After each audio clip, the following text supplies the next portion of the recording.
And here's the snap. Hands it to Audric Estime, and that is and should be a touchdown. Here we go. Bryson Mars has got his back behind him. It is Jaquindon Jackson. Here's the snap. Bryson Barnes looking deep. He's got a man. It's caught! He's gone! Touchdown early!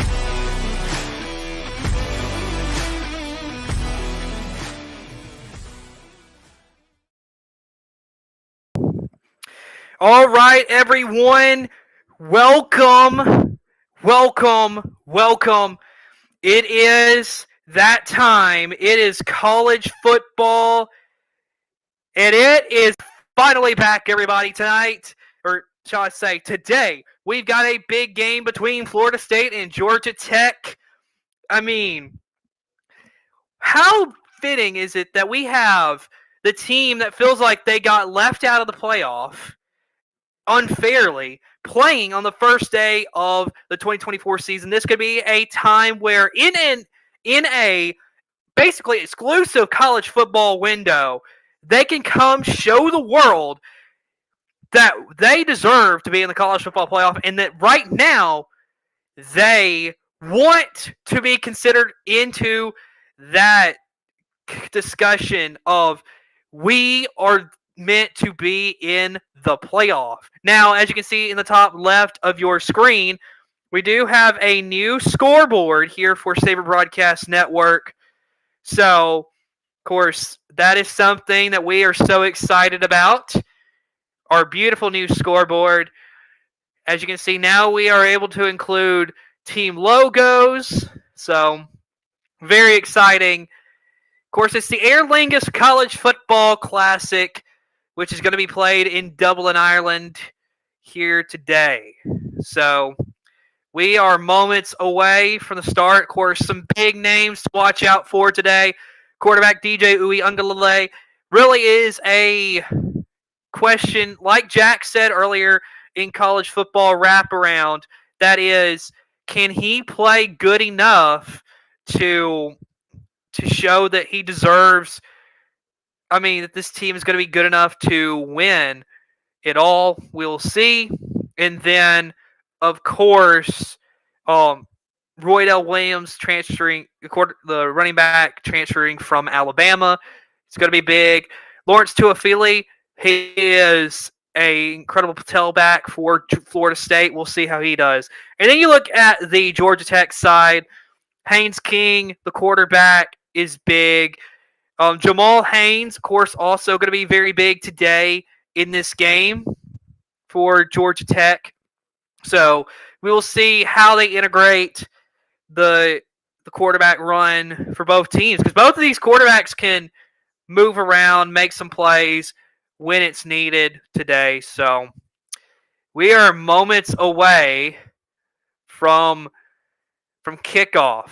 Right now, of course, ESPN's still showing their college game day.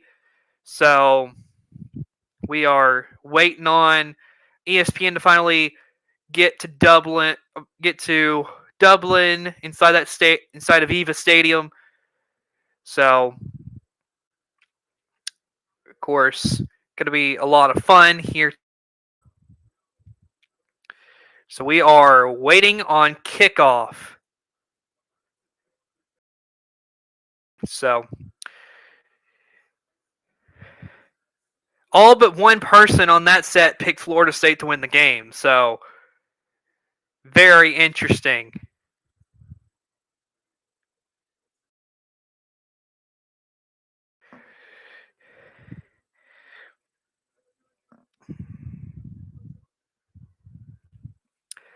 So like I said, we are just waiting on ESPN to finally get to the game.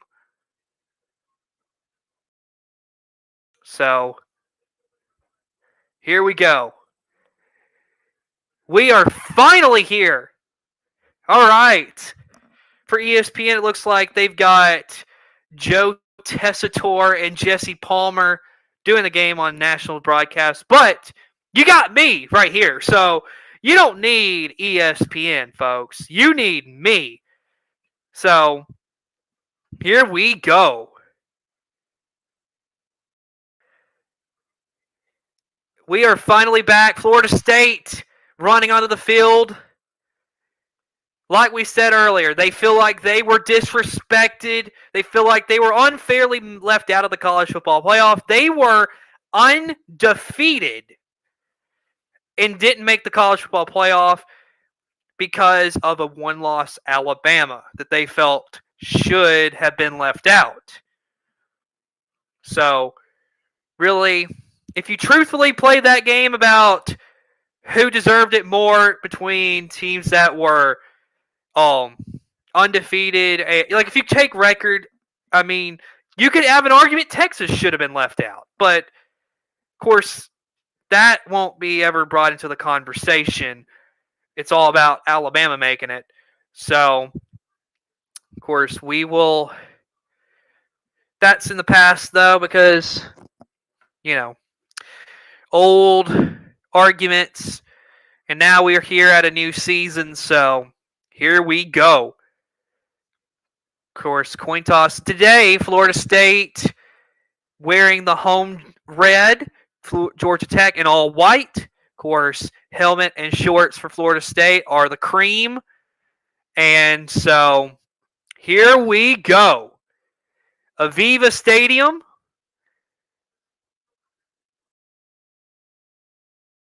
Of course, new season, a lot of new excitement here for this new college football season. So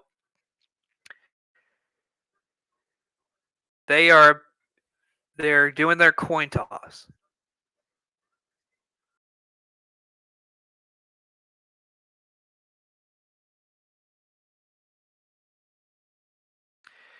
So right now we will await who gets the ball first. Of course, we have a great matchup here for you today. 11th ranked Florida State against unranked Georgia Tech. It'll be interesting. Of course, rankings. This is not the AP poll, okay, folks? For those of you joining us, we are the SBN poll that our viewers voted on. So, of course, if you want to have a chance to vote, then you have to check our community page on YouTube, or if you follow me on Facebook, then of course that is another place you can see about voting on the rankings. And then also, of course, game picks that'll be something else we vote that I'll let you, the viewers, vote on throughout the season as well. All right, here we go. It is time for kickoff. Georgia Tech will be kicking the ball away. They will get the ball to begin the second half. Florida State will begin the season with the football.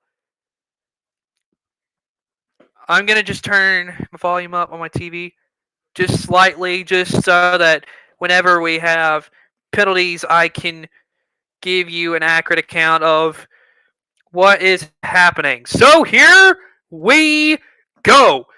There is the kick, and Florida State will have the football first this season. And now you also have a possession marker here on our Sabre Broadcast Network scoreboard. So that's something else to keep in mind.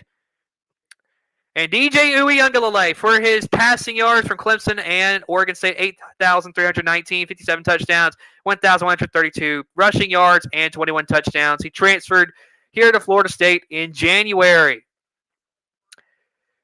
All right, everybody, here is Uiagalelei. He begins. He's got his running back, Roydell Williams, to his right. DJ sends a man in motion. Here's the fake. He's looking, throwing it over to Roydell Williams, who is going to get the first down and a little bit more. And in the first play, it's more like the really, if you look at it, it's more of that RPO action, fake the handoff, and then turn around, flip it back to your running back, and he gets out in space and makes a move and gets out of bounds after getting about 10 yards, or 12 yards to be exact. So here we go. Uyunglele got his running back to his left. That's Roydell Williams. Now signaling, giving some more commands. Here he is, handing it off to Roydell Williams, breaking some tackles, and it'll be 2nd and 2 for the Seminoles. And great running. Of course, what you're seeing so far, that they are running a lot of plays focused on Roydell Williams. Now, this season also something to keep in mind, that until the 15-second point on the play clock, that coaches can now have helmet communication with the quarterback, which is something I believe is really good. So here is the flip, and nice movement right there. Jalen Lucas picks up the first down for Florida State, and nicely done right there. A little bit of a jet sweep motion here is what you have. Uyunglele, kind of a jet pass, gets it to Lucas, who makes a play, getting up to about midfield right here. So now, another first down. Running back to his right, sends a man in motion. That's Morlock. Here is the handoff, and that'll go for a few yards. It looks like that was Keziah Holmes with the carry for Florida State. He picks up about 2 or 3 yards, something in that range. So we got a second down for the Seminoles, 2nd and 7. And you can see so far that they are going, kind of have a little bit of an up-tempo kind of play. So here we go. 2 backs right to the right and the left of Uyunglele, now giving some signals to his team. Of course, Georgia Tech's defense has been a struggling point. So here's the handoff, making some moves. Lucas, first down, Florida State.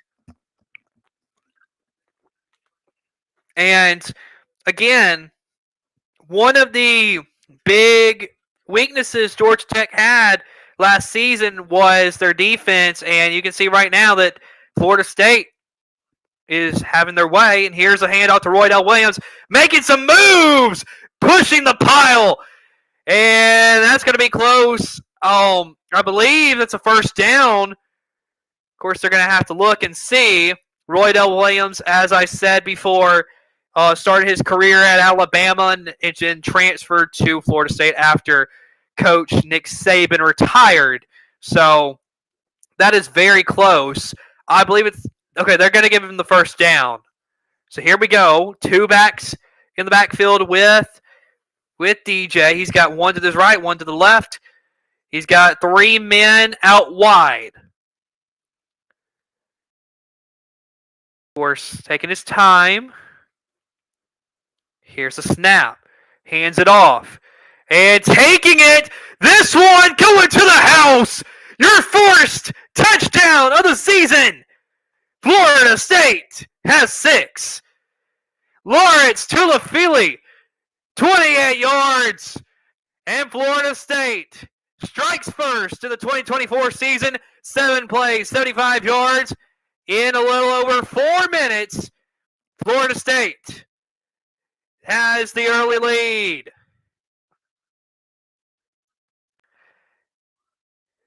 And again, it's the defense of Georgia Tech that fails on this play. Good blocking right here from Roydell Williams. Got a key block, and then there was no one to go. And then they went for 2. They went for 2 and got the 2.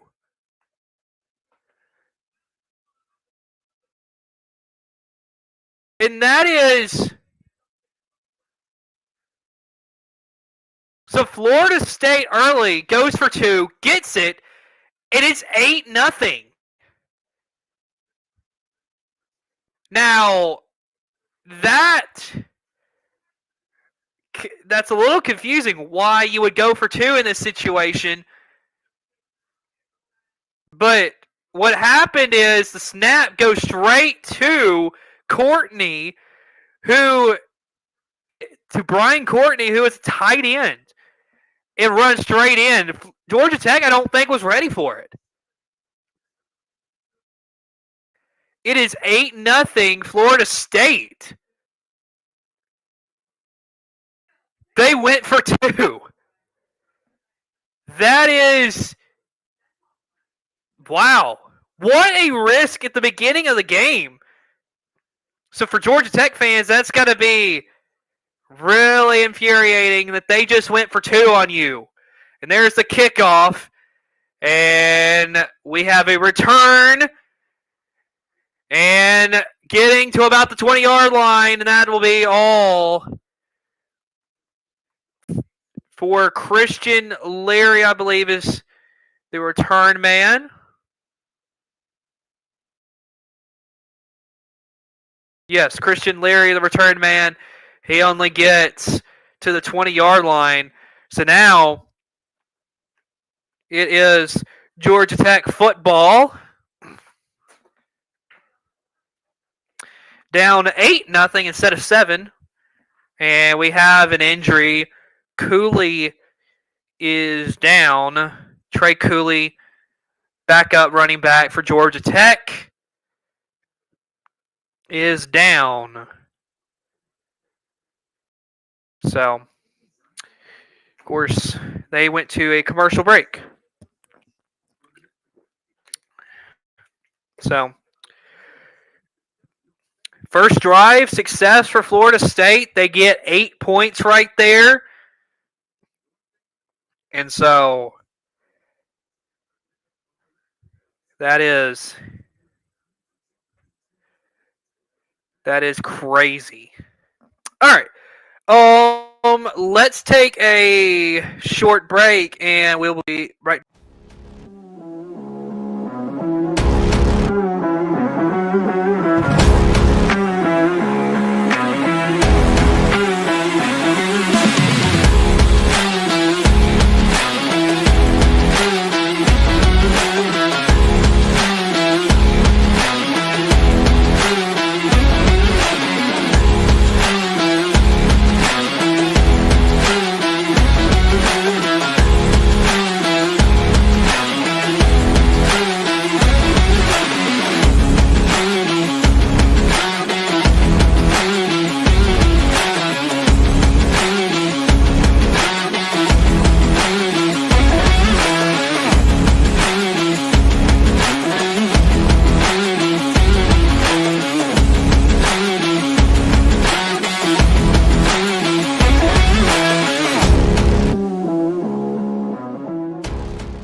All right, welcome back, everybody. I just had to take a moment and get up and just kind of move around a little bit. But here we go. Here is Haynes King, And the Georgia Tech Yellow Jackets offense sends a man in motion. He's got one man behind him. Here's King. Hands it off. That's his running back, Jamal Haynes. He's got a little bit of a lane. First down and a lot more. Jamal Haynes. And on that first play from the Georgia Tech offense, they just cut up the middle of the field. And Florida State just was not prepared. Haynes King last season, 27 touchdowns, 16 interceptions. That is both most in the ACC. Look for him to clean that up a little bit on this season. Here we go. King gonna hand it off. It's his man, and I would say about 9 yards right there. That was right there. Eric Singleton Jr. on the end around. Of course, some impact players on the defensive side for Florida State.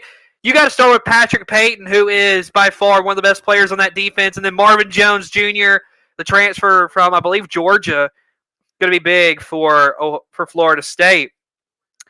King, he's got his running back Jamal Haynes to his left. He's got four men out wide, sends one in motion. That looks... And then King throws it out to that man that was in motion, taking it up the field. He is fast. He's going down the sidelines, down to about the 12 or 13 right there. Malik Rutherford down the sidelines. That's going to set up a 1st and 10 in the red zone for the Yellow Jackets. And defenses are not having their way so far today. Just another breakdown on that defensive side, and that is 66 total yards so far for Georgia Tech. Haynes King now has a man behind him. He's got his, looks like his tight end to his right. Here's the snap. Hands it off to Jamal Haynes. Break it away. Cutting inside. 9 yards. And he's got about 4 yards to go for a touchdown. And Jamal Haynes. Great running right there. 2nd and 1.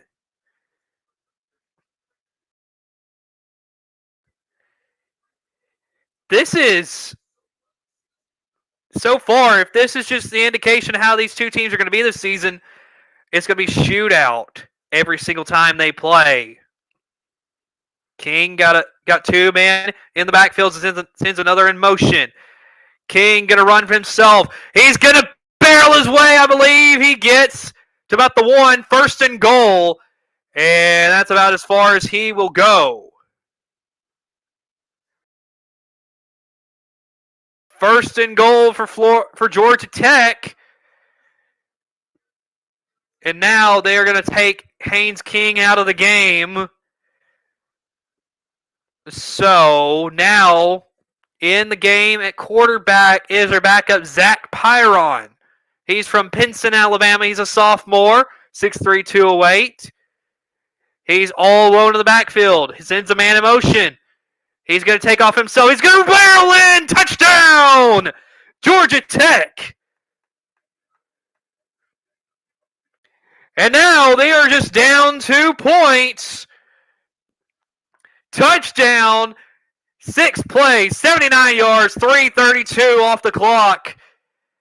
And Georgia Tech now 2 points behind Florida State.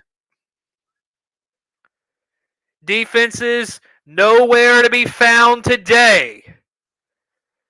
Easy touchdown for Zach Pyron, the sophomore from Pinson, Alabama. And the extra point is good as they will add 1. It is 8-7 Florida State in what is a really fun matchup so far today. And, of course, when we come back, Florida State, it'll be about time for them to get the football back. It is so far a really fun game right now in Dublin, Ireland. All right. Let's go to... Oh, wait, we have a short 13-second commercial, which I have not shown. So let me know what you think about it.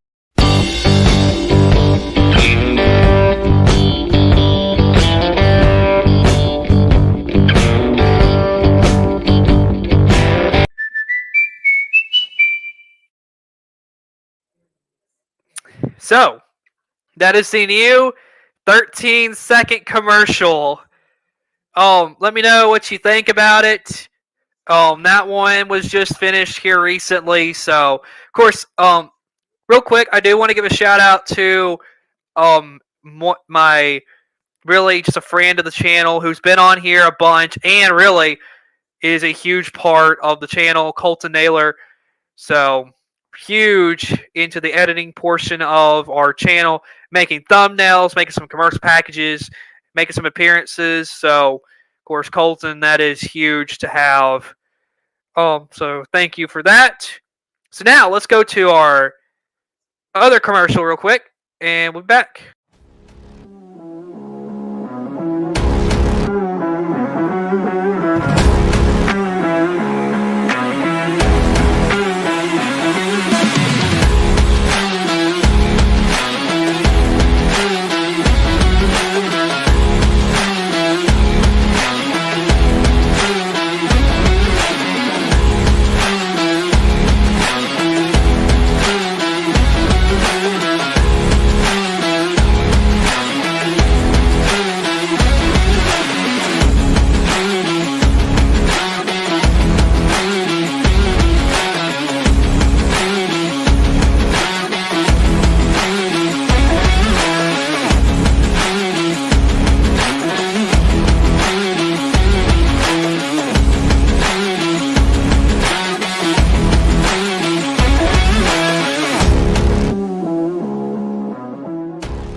All right, everybody, welcome back to Saber Broadcast Network. Also, as you saw in the commercial package, that we want you to subscribe if you enjoy our content. If you're on YouTube, then you know that we are, as of this morning, I haven't checked the current numbers at the moment, but we are at 81 subscribers. So if you are if you are someone who's watching on YouTube and have been enjoying the broadcast so far, then consider subscribing to the channel. We are, for 2024, we are trying to get to 100 subscribers. I believe we can get there by the end of the season. So, of course, if you feel like you want to subscribe, then please, by all means, do it. And then Rumble, of course, we're up to, I believe, 11 followers. So here's the kickoff, and it will go back for a touchback. So DJ Uiagalelei, of course, last year, he had some bright moments for Oregon State. They are looking at that on the national broadcast right now. Really some just great, out of the pocket kind of make decision-making, passes, that kind of thing. But, of course, he still has a lot to learn, still a lot to prove. And so we'll see if that has changed anything here with Florida State. So here we go. Uiagalelei's got one running back behind him. And he gives it off to Jalen Lucas, who breaks some tackles. He still finds a way to get some positive yards. It didn't look like he was going to get much of anything right there. And quite impressive right there for Florida State. Again, he had like 3 or 4 men who got their hands on him, thought he was going to go behind the line, and he still made a positive play. 2nd and 7 for the Noles. 2 backs to the right and the left. Now one in motion for DJ. Stepping up in the pocket. He still gets a yard, but he's brought down. Joshua Robinson right there is the man who brings down DJU. And Joshua Robinson, great job right here getting off of the edge because, just does a great job. And DJ, of course, I believe he got 2 yards, it says, but not a great play. Here we go. One back to the right of DJ. Here we go. Stepping back to throw. That one is caught to a Feely, breaking some tackles. And he is to midfield. First down, Florida State. To a Feely with the catch. And I will say this. Got the ball to Afili. That was a little bit behind his receiver. Could have put it a little bit further out to the right, but good throw. Here's DJ throwing again. That one will be caught and down to the ground as that is Malik Benson.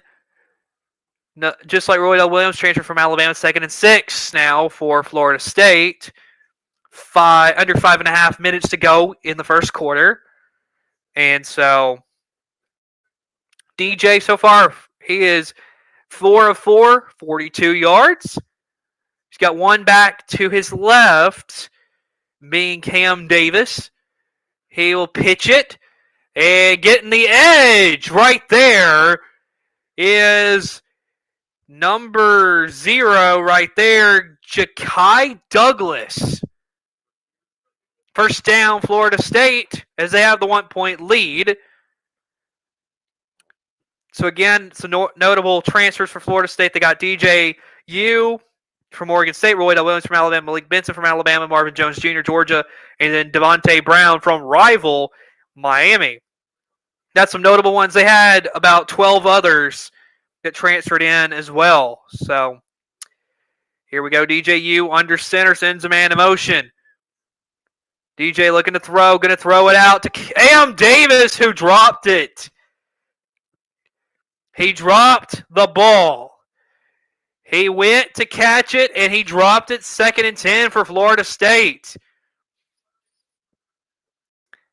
Not a great pass either, but Cam Davis kind of there for a second, turned around like he was going to get ready to go upfield with it, and he just didn't haul it in. Plus, the ball's a little slick. It is raining right now there in Ireland. So here we go. One man to the right of DJ Uyunglele. He's got 3 out wide. Snap. Hands it off.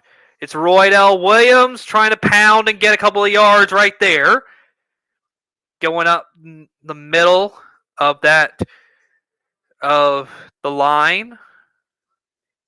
That line of scrimmage. 3rd down. So, under 4 minutes to go in the first quarter. DJ, he's got Roydell Williams to his right. 3rd and 6. Sends a man in motion. I believe that is Kyle Morlock. He sent in motion. Here is Williams. And we got a flag on the play. The first flag of the season.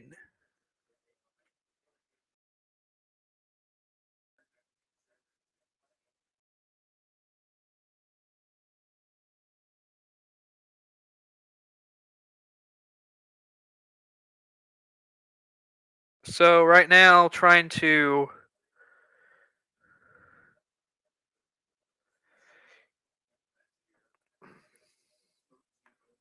okay.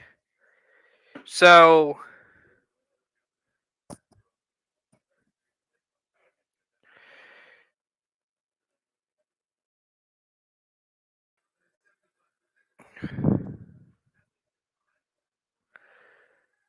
it's a holding stay, and the penalty was declined as I right now work on this a little bit.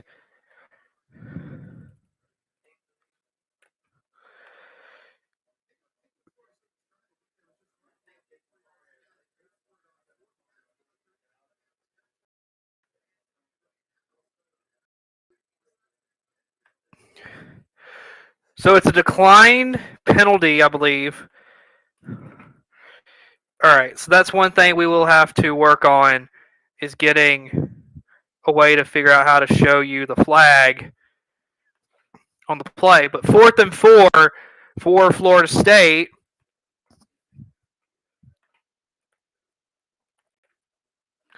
There we go. We can just show it down here. So here is a look at what we're going to do for that. So here we go. And I believe he is short. Florida State goes for it on 4th down, and they did not get it.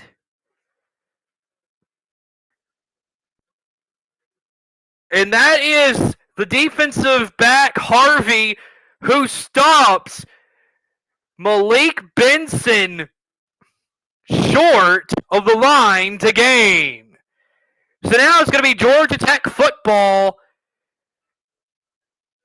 Wow. All right, we're going to go to commercial.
All right, everybody, welcome back.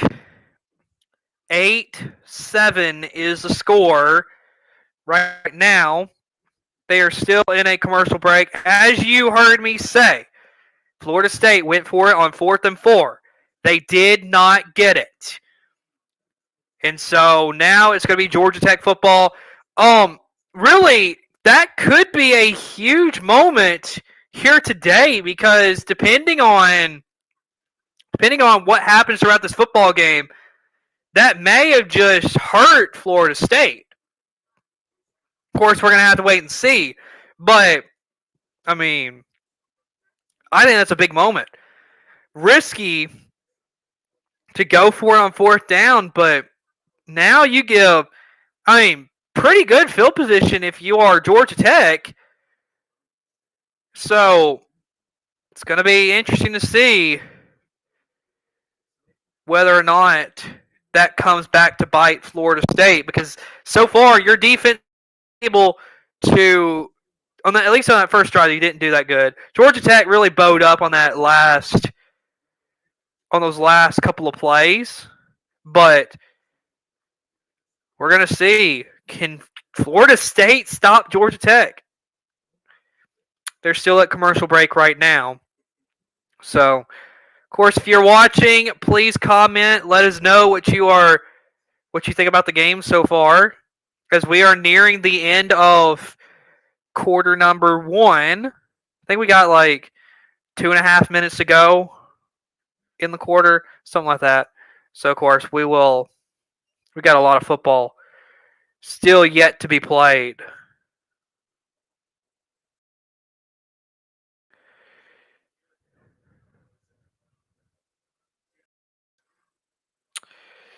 So here we go, of course. We are back with more college football action. So here we go. 3:15, I'm sorry about the timing. I was wrong with that. So here we go. It's a 1st and 10, 2 people behind, 2 in the backfield with Haynes King. He's going to hand it off Jamal Haynes, and he is stuffed. That's like a loss of 6 yards. Great defense right there from the Noles. And that is Nicholson, Nicholson, the defensive player for Florida State, leading the charge. 2nd and 16. Jamal Haynes to the right of Haynes King. 2nd and 16. King looking, throwing it out to Jamal Haynes, looking for an edge, and he will pick up maybe 2 yards, one or 2 yards right there. Riley bringing him down, and Florida State trying to capitalize on that loss Okay, 3rd and 16, so maybe just like a half yard is what was gained right there. So now we got 3rd and 16 for Georgia Tech. Watch out, Patrick Payton's on the edge trying to get to the quarterback. King's going to take off and run, and he's going to get back those 6 yards. So now it looks like that they are going to have to punt the ball away. And now the Irish-born punter for Georgia Tech will be coming out. And that man's name is David Shanahan. He is Irish-born. This morning through the piece from Game Day, he is about an hour away. He grew up an hour away, so now it will be Florida State football up 8-7.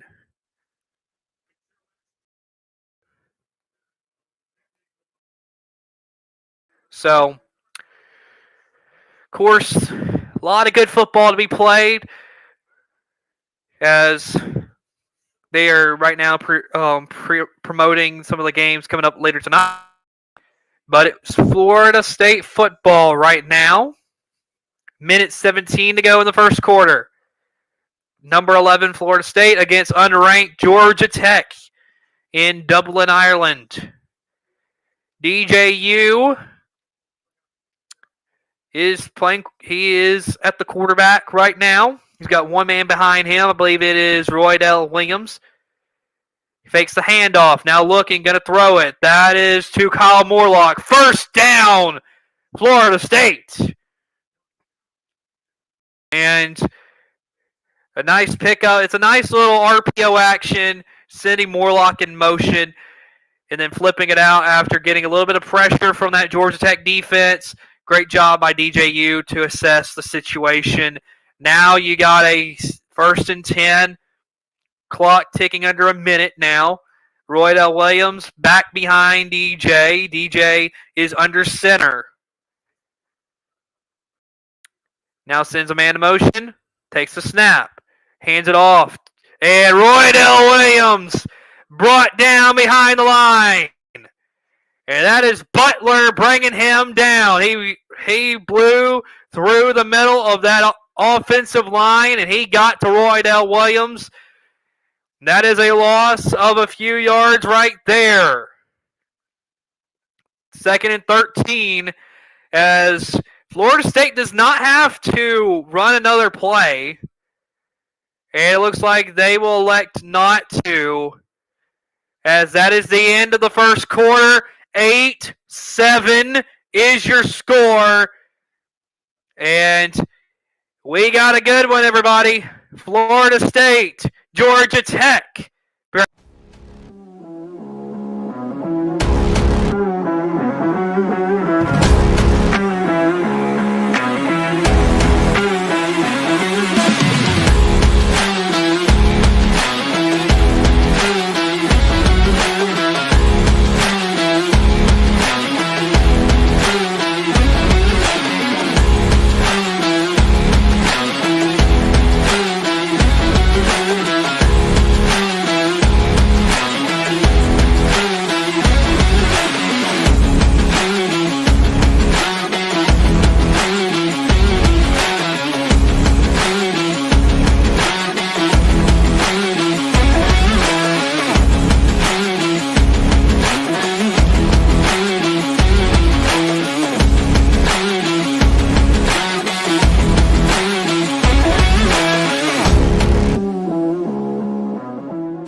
All right, everybody, welcome back.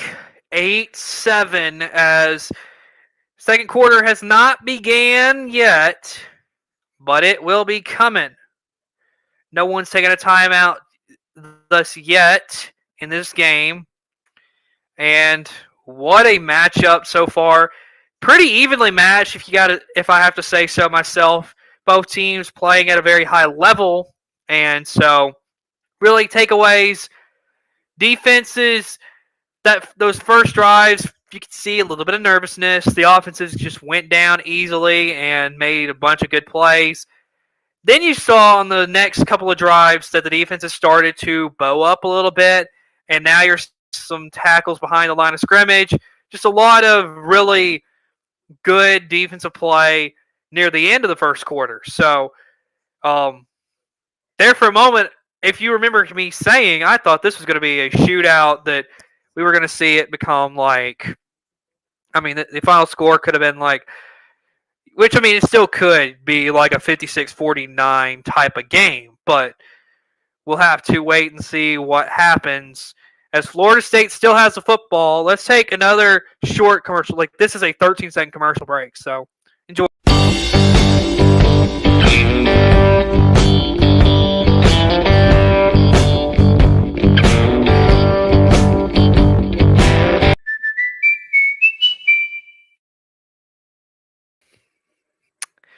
Yep, 13-second commercial break right there. So, quarter number 2 will begin here in a minute. Just waiting on the national broadcast to come back. But right now, Florida State's got the ball. Beginning the second quarter. In what has been a adventurous first game of the season. So much fun to be able to watch some college football after months of not having it. It is finally back, everybody. It's amazing to see. So, of course, however you're feeling about the college football season, put it into the chat. Let us know. How excited are you that football is back? Going to be fun throughout these next couple of months, having some college football. All right. 8-7 is your score.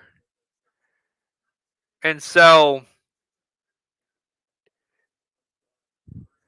looks like the rain's kind of subsided for a little bit. So, of course, game is about to get back underway. So, here we go. Here's DJ. Gets the snap, hands it off to Tuafili. Tuafili trying to get the edge. He's brought down again behind the line.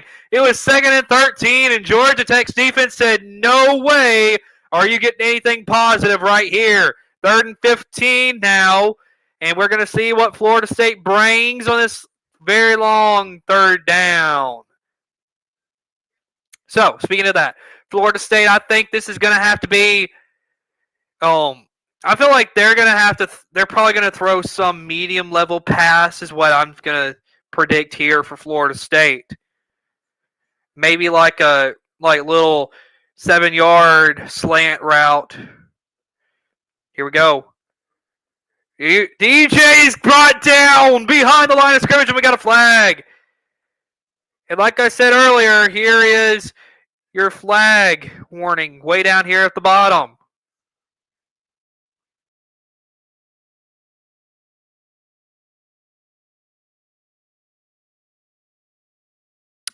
And take away that 4th down, and it's going to be Florida State ball because it is a face mask. Oh, yeah, that's how DJ was brought down. He was the height, the defensive player for Georgia Tech brought down DJ by grabbing the face mask, and he's penalized 15 yards, and now Florida State, fresh set of downs for them. Here we go, minute into the second quarter. Man to motion, Roydell Williams. Here's the fake. DJ dropping back and to toss it to Roydell, who's going to break up the middle and get a couple of yards. I mean, on the edge is where he was, sorry. But he got a 1st down and a little bit more after that. So, nice play right there. DJ was able to attract most of that defensive line to him, opening up Roydell Williams. And then Roydell Williams went down the sideline, picked up a bunch of yards for the first down. Great play from Roydell and really good play from DJ. And you can still see that this Georgia Tech defense is still struggling. DJ passes out, and that is about 2 or 3 yards right there. That was Jalen Brown, the redshirt freshman.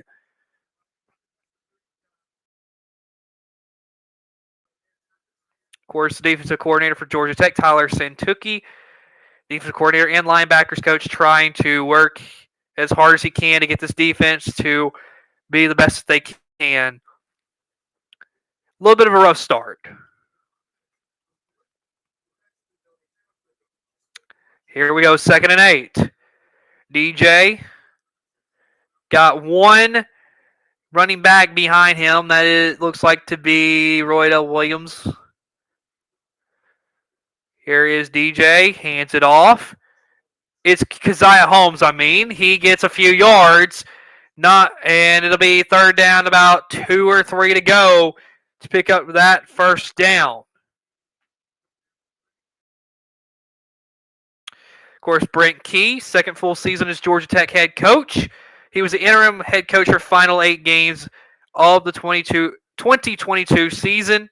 So, 3rd and 2 now for DJU and this Florida State offense. Here's a snap. He's going to take it himself, and he's dropped. DJ was dropped. 4th down, and now decision time for Florida State.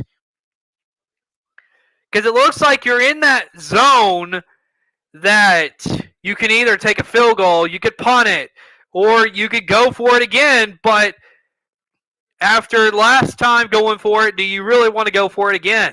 It's going to be the question. They're going to set up a long field goal, 4th and 5. This one's 52 yards. Ryan Fitzgerald,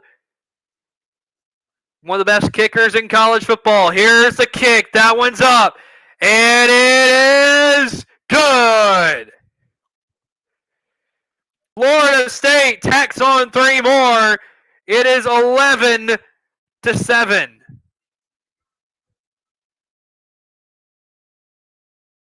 52-yarder for Ryan Fitzgerald. Beautiful kick. And it had just enough. It could have been good from 55. Great kick. 11-7 right there. Florida State with the lead right now.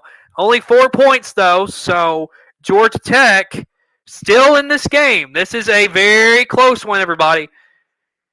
Really fun one, too. So, of course, we'll be right back in just a moment.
All right, everyone. We are getting set for kickoff. And so we're in the second quarter. 11-7 Florida State on top right now. So far, there's still a lot I think this Georgia Tech defense has got to work on. At least it's just it is still the first game of the season. lot can be learned from this team, but still, I mean, it is kind of it's one of those things where Georgia Tech's defense has got to get better if they want to have a chance to really compete with the best of the best in the ACC. And really, Florida State's one of the best in the ACC. So we are witnessing a very close game. But defensive wise, I still think there's a lot that needs to be improved. I mean, both sides, I think both defenses have a lot to improve on so far. So we're going to see what the rest of this game will tell us. But national broadcast coming back. Of course, we thank y'all for watching too, because, you chose to listen to us instead of listening to ESPN. So we thank you for that.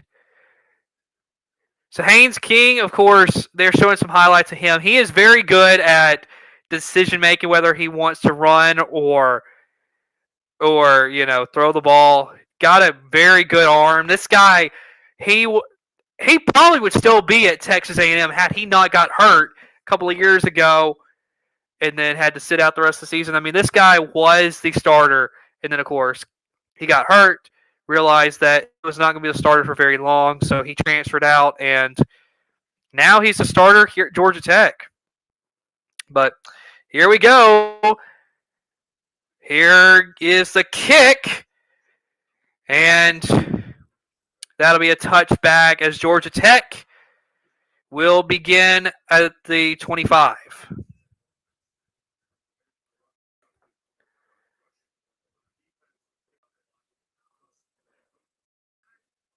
So last year, offensive-wise, they were the first in the ACC in rush yards per game. They were last in rush yards per game allowed on the defensive side. So Buster Faulkner is the offensive coordinator and tight ends coach for Georgia Tech.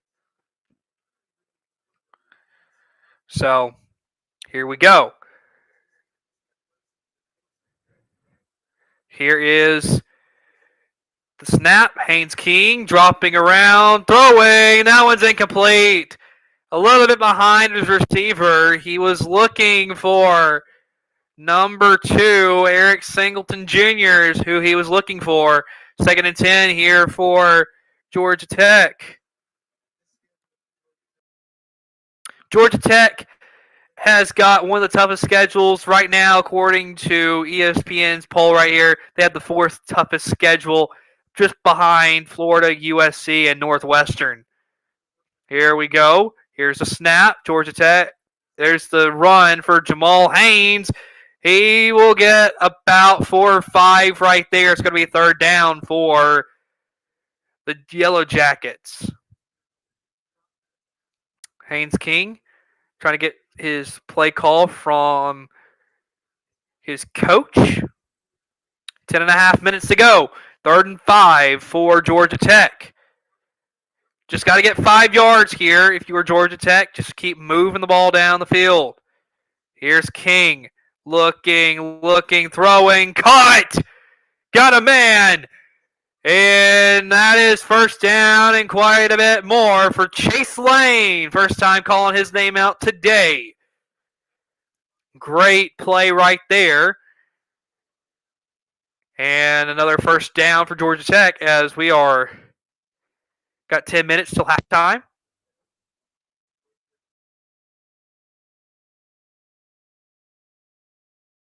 Here we go. King sends a man in motion. Hands it off. Jamal Haynes again, trying to barrel his way. And he's got about 5 or 6 yards right there. He is a barreling running back right there. Great stuff for him. 2nd down. And 4 yards to go. So we got about 6 right there. 9.5 minutes to go. Haynes King's got his running back. This guy is Jamal Haynes getting a breather, sends a man in motion. Here's the handoff, and that's a great run, getting the edge. And a first down and a lot more for Georgia Tech.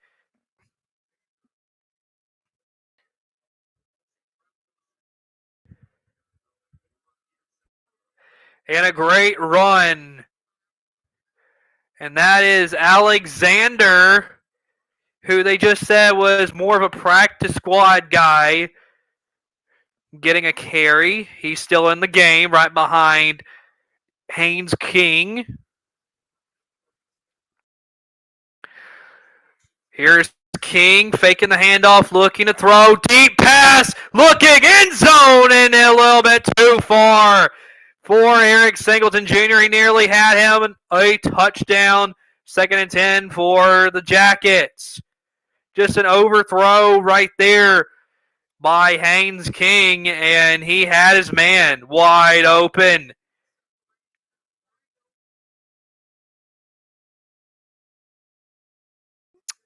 Just a tough break right there. That really is a guy. That's really sort of what we've seen from Haynes King, kind of inconsistent. Here he goes running with the ball, trying to get the edge. He's going to get close to that first down. First down, and he got tackled, and his coach went. One of his coaches, many coaches, was running to celebrate, and he slipped. It is very slippery down there on that field. Haynes King first down for the Jackets.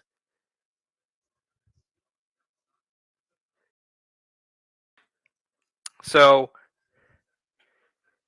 Georgia Tech, of course, is a run-heavy team like we've said. So, of course, 1st and 10. Sends a man in motion. He's got one back behind him. Still Alexander. Hands it off. Alexander breaks a tackle. And he is barreling. That one will be close to a first down. It's going to be 2nd down, but that was close. Great run for the Jackets right there. And Alexander, some great carries right there. You got to be pleased if you're a Jackets fan. Just some great running. Breaking off some of the tackles. Just a great sequence right there. 2nd and 3 as Georgia Tech's moving the ball. Jamal Haynes back in the game behind Haynes King. Here's he fakes the handoff. Haynes King trying to get the edge. Breaks a tackle. I believe that's a first down. At least it's close. Yes, first down. Georgia Tech. Haynes King just doing a great job of getting the outside, breaking off with some tackles, and just doing a great job here in this game so far. This is a 9-play, 61-yard drive, nearly 5 minutes taken off the clock. Here we go. Sends a man in motion. King, handoff to Haynes. Haynes barreling, and he gets about 4 or 5 right there. 2nd down for Georgia Tech. DJU on the sidelines, looking to get back on that field. He is 9 of 10 for 78 yards today, but Florida State, of course, isn't on the field playing offense right now. They're playing defense.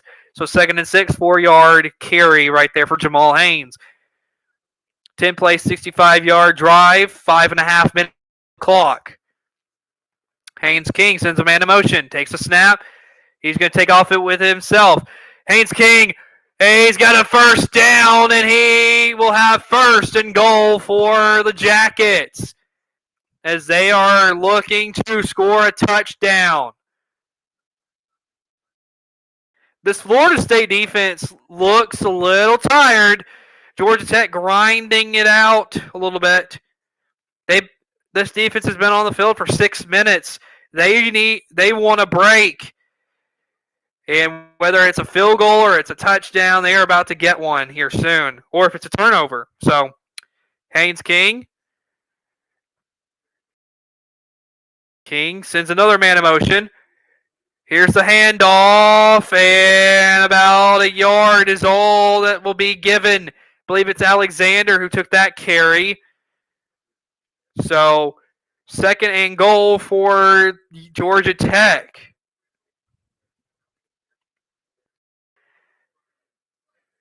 Mike Norvell not really liking what he's seeing at this moment from his defense. Of course, they are very tired. Haynes King today, 3 of 5, 53 yards, but he's got 32 rush yards himself, which has been big and vital here in this first half.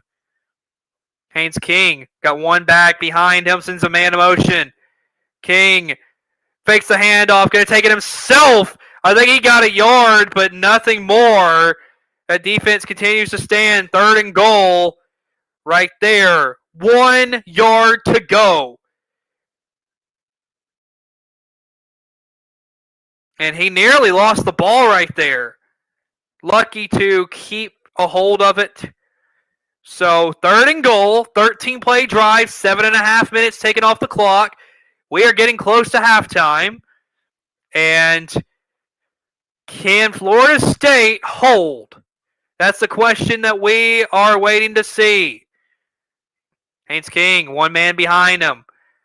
Gonna hand it off. Haynes barrels. Did he get in? I think he did. They're gonna signal touchdown, Georgia Tech. It is now 13-11.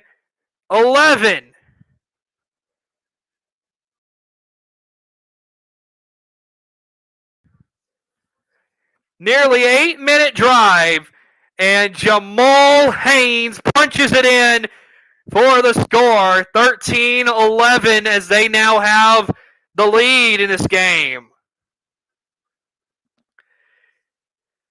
Brent Key visibly happy right now on that sideline. They got the lead. 14 plays, 75 yards, nearly 8 minutes taken off the clock, and the extra point is to come. Here is the extra point. It is up, and it is good. Georgia Tech, 14-11. They have the lead right now. Jamal Haynes barrels and fights, and he gets a touchdown. As right now, it is Georgia Tech up 3. Be right back.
All right, everybody, welcome back.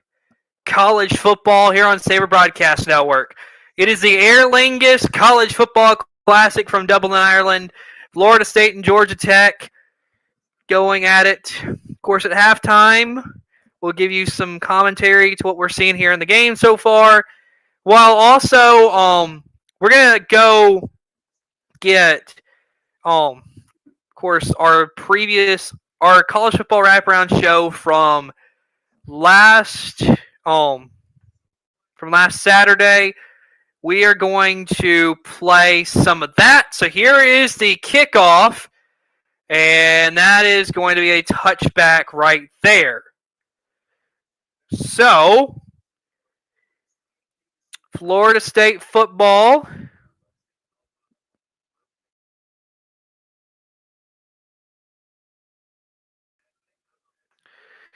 Of course, some midweek games.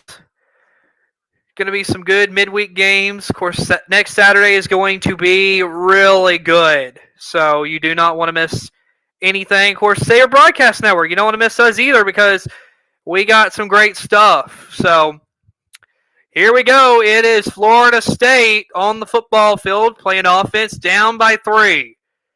Both teams pretty much been even with their possession time. Here's DJ throwing it out to Tuafili.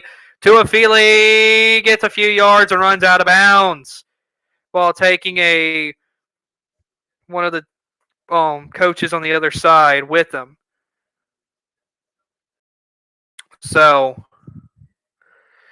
right now, last 2 drives, Florida State 8 rush and 9 yards. So right now, we're just working on getting you. Here we go. Tuafili up the gut and going to be 3rd down after a gain of about a yard.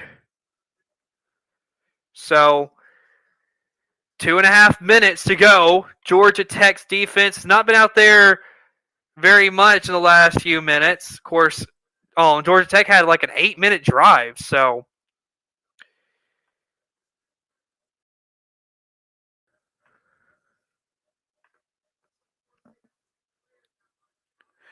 here we go.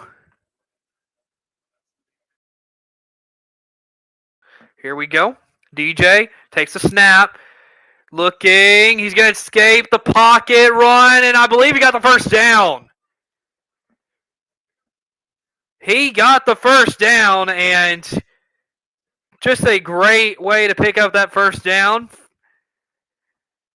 He was looking to pass, and he escaped the pocket. Now we have an injury. Defensive player named Scott for Georgia Tech. Let's take a short commercial break with them. So, right back.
All right, and here is a look at the video that we will be playing at halftime so that you can, of course, get an idea of what our halftime show will consist of. So we will, of course, show that at halftime. So we'll have a little bit of analysis, and then we will go back to our official preseason rank predictions and all that, so that you can get an idea how at least I stand on the college football season. So That'll be halftime. So, right now we're still at commercial break. Hey, 13-second break. Let's take it.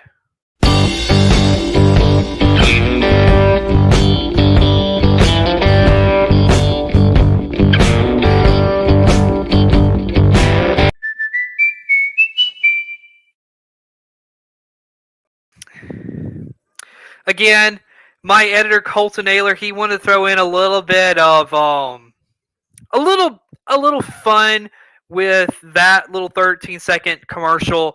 So he decided he was gonna throw in a little something. So yeah, very very funny that he did that. So if he's watching, thank you for a great commercial. But here we go. We are nearly to halftime. It is Florida State football and down 3. Let's see what they can do.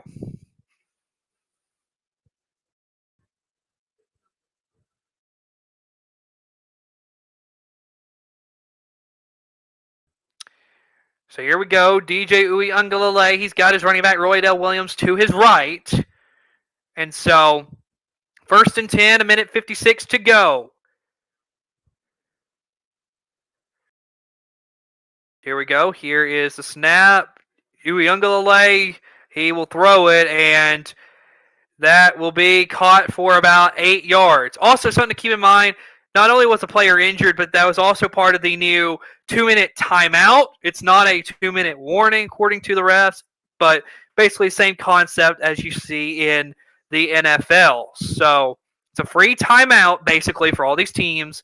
So here we go. DJ giving out some signals, got his running back, Roy Dell Williams, to his right. So here we go. DJ gets a snap, hands it off. Roy Dell Williams. And he's still fighting. I think after the push, he's got a first down. Wow. And Florida State's just looking to keep the football the rest of the quarter, try to get something on the board, possibly get a field goal, tie this game, and go to the break tied. But here we go, 45 seconds to go in the half. Roy Dell Williams to the left now of DJ. Takes a snap, fakes it, looking deep. Got a man! And that is incomplete to Ophelia. Now we got a flag. We have a flag, and I believe this is going to be defensive pass interference is what I'm thinking we're about to see.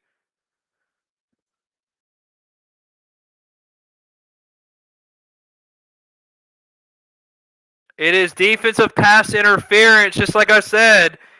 And now, that is big. That is real big, everybody. I think this is only the second penalty of the game. And I believe both of them have come against Georgia Tech. So, that is big. Yes, only the second penalty for 30 yards total going against Georgia Tech. So now, from the 40-yard line, here is Florida State, 32 seconds to go in the half. He's got 2 men behind him as DJ sends one of them in motion. That's Jalen Lucas. DJ scrambling around, looking. Another flag. Throwing. That one's incomplete. But like I said, we got a flag on the play. So we will see what the flag is all about.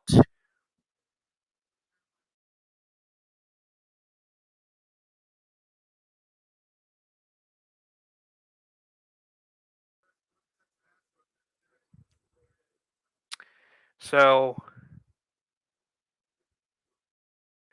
just awaiting the call.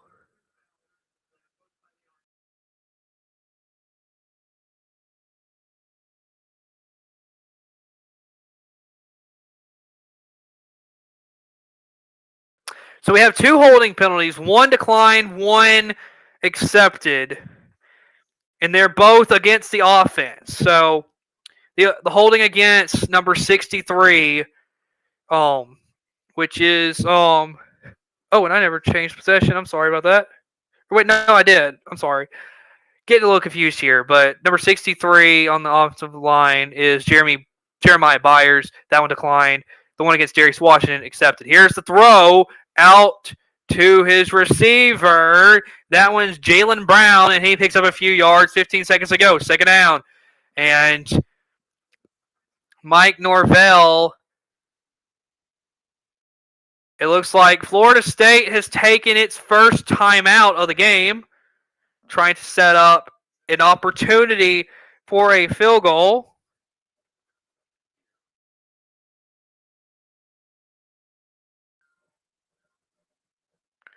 So, of course, national broadcast is going to a commercial. Florida State taking a timeout. So, let's keep it here. So right now what you've been seeing is you got two teams who the defenses to me I think have played okay, not great. This is a lot of I think this is a similar Florida State team to what we saw last season in that they are they're just okay on like I feel like they're good on defense but not great yet. They can be great, but I feel like they still have a lot to fix. This is just the first game of the season though, so we will see how things fare for them. But overall, Florida State, I think, has just got a lot to work on with its defense. The offense, I thought, has looked really good so far. So then Georgia Tech, their defense still has a lot of work left to. They got a lot of work they need to do. I'm just being honest. They are just not. I mean, it's not incredible defense if you're Georgia Tech. Still have some of the same issues that you had from last season. But overall, it is better. Much better than what they did last season. So that is something to keep in mind as they have a tough schedule. We'll see if any of that proves to push them to the limit. We will see. So they are at a commercial break. We are still waiting on that to finish. But right now, I want in the comments below, what do you think about this game so far? Do you agree with me that it feels like both defenses have some work to do and that the offenses have really taken advantage of some of these weaknesses from the defense? Let me know in the chat. Come on, give me something. As we sit here and wait on the return of this game. I believe it's 15 seconds left in the half. Oops.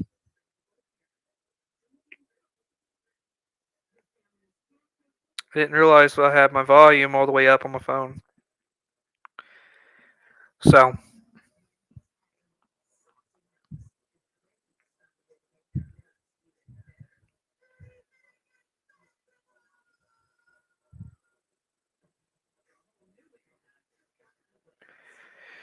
right now we are just here we go. They are finally back.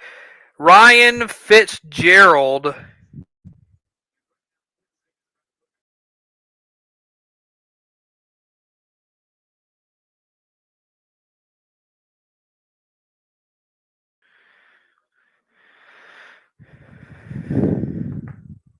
So here we go. They need like one more yard to get into field goal range. So here is DJU. He's got a running back to his left. Sends a man in motion. Here's DJ. Looking. Got time in the pocket. Throwing across his body. That one's incomplete. Nearly had his man. It looked like he was looking for number 0, Ja'Kai Douglas. 3rd and 10 now for Florida State. Excuse me. They need a yard to get into field goal range. So There hasn't been a lot of passes. It's only been 2 passes that have been more than 6 yards down the field for Florida State. So, a lot of short passes so far. Here we go. DJ got his running back to his right. Looks like it's Tuafili. Hands it off. Tuafili trying to get the edge. And he's brought down behind the line as that will take us to halftime. That is it. And that is not what Florida State wanted.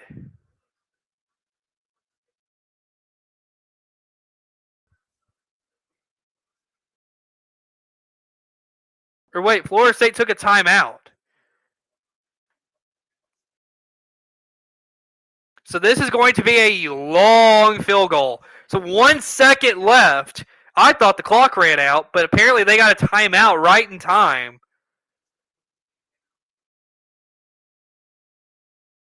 So this is going to be 59 yards.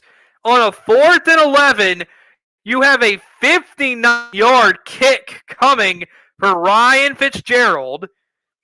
Now, I wonder if Georgia Tech takes a timeout to ice the kicker. You would think they would do it, but we will wait and see. 59 yards.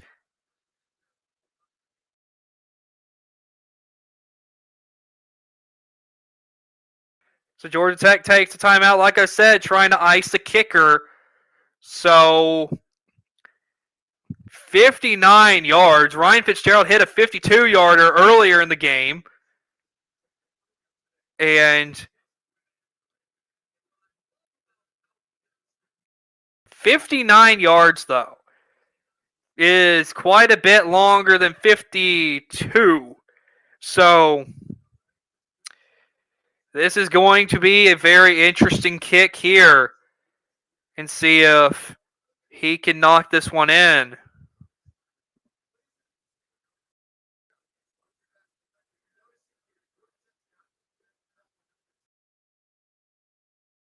So another rule change is that Georgia Tech can only call one timeout to ice the kicker right here. So here we go. Ryan Fitzgerald. Does he have the leg? It's up. This one, it would be good. It is. Ryan Fitzgerald knocks it in. 59 yards. We are tied at the break. What a kick. Folks, it is halftime, and Ryan Fitzgerald just knocked in a 59-yarder. It had plenty of leg into that one. He could have made it from 60 if he wanted to. Perfect kick. It is halftime. What a kick. All right, let's go to me in the past.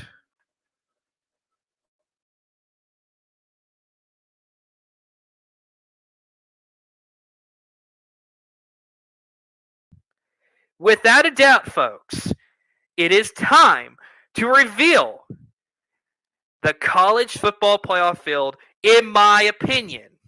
Now, you do not have to agree with my playoff at all, but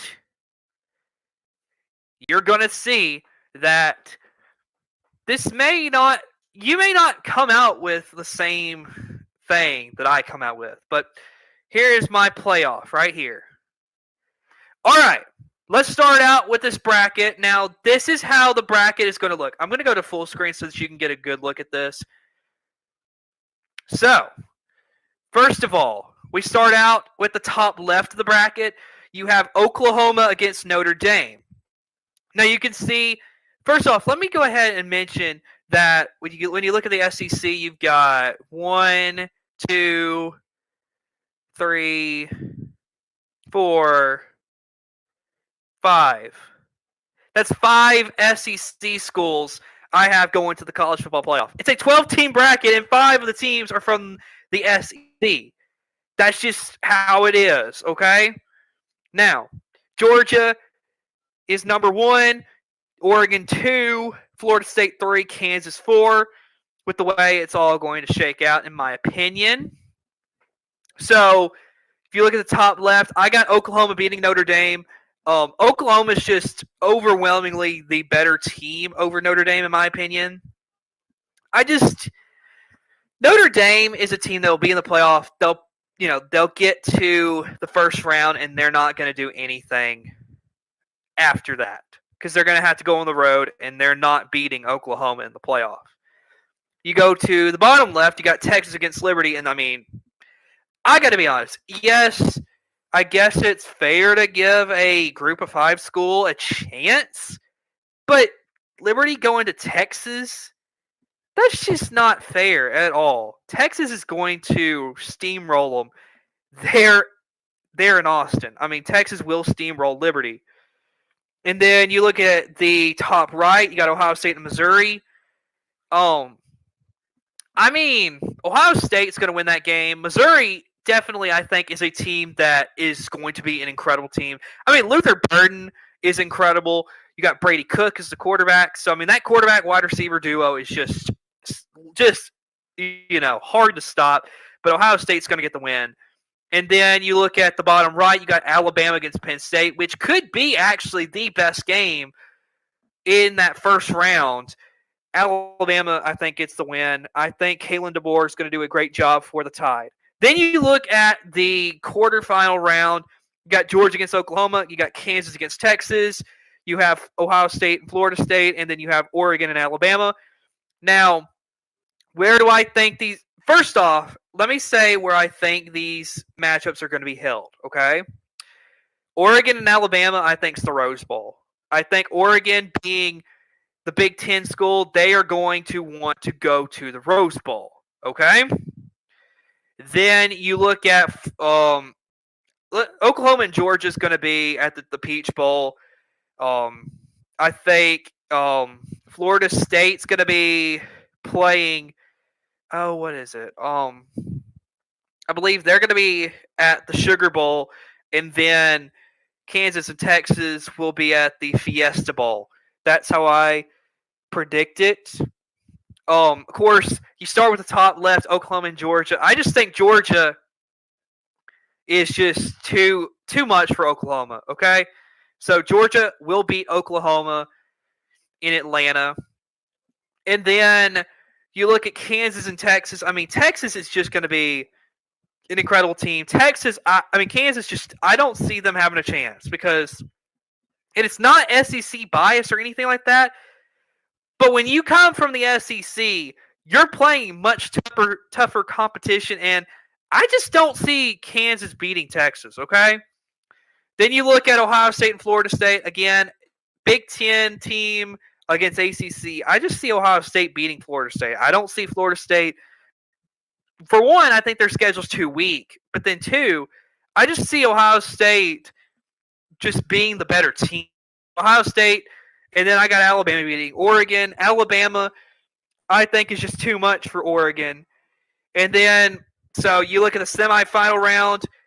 Georgia and Texas will be in the Orange Bowl. Ohio State and Alabama in the Cotton Bowl. Georgia over Texas, I think they go 2-1 in the season against Texas. Georgia's just a better team. I mean, that's just flat out what it is. Texas just wins at home because they're at home. Then you look at Ohio State and Alabama. I have Alabama, okay? Because Alabama, I just think it's going to be too much for Ohio State. Even though Ohio State's had a good defense for a while, I just don't see Will Howard being able to put up enough to counteract that Alabama offense this season with Jalen Milroe and all those receivers Alabama's got. I mean, Alabama, I think, will beat Ohio State. Then you get to the national championship game. I got Alabama beating Georgia, okay? So Alabama gets that rematch against Georgia, big time Atlanta, and I think Alabama gets the win over Georgia. So Alabama gets the championship that means more, which is the national championship.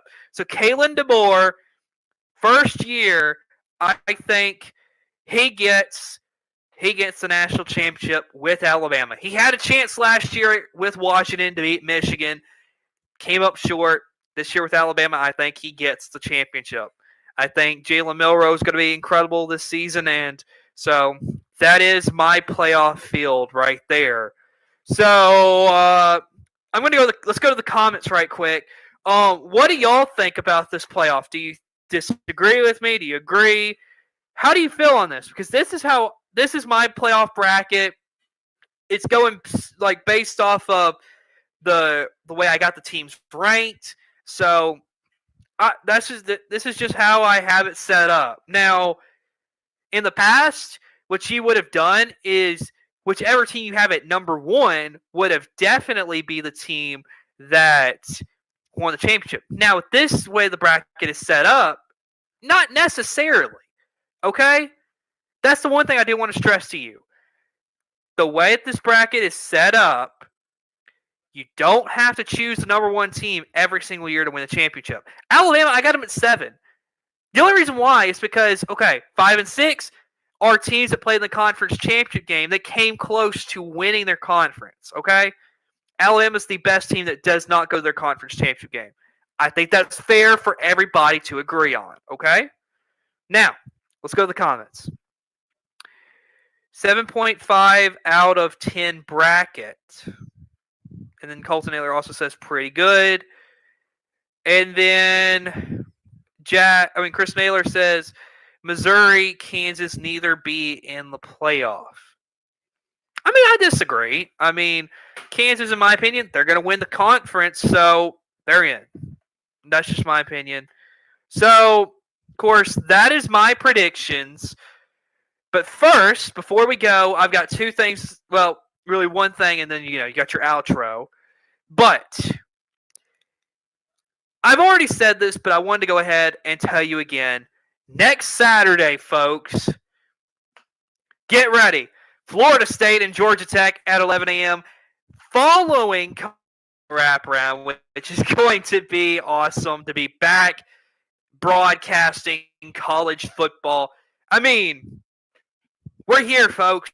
Finally back to college football. I mean, right now, on my screen in front of you, like in front of myself, I've got the Titans preseason game going right now. So, I mean, football is back, everybody. Let's enjoy it because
good afternoon, everybody, and welcome back to college football here on Saber Broadcast Network. I'm Cooper Naylor, and we are one half down, and we still got another half of the first game of the season, everybody.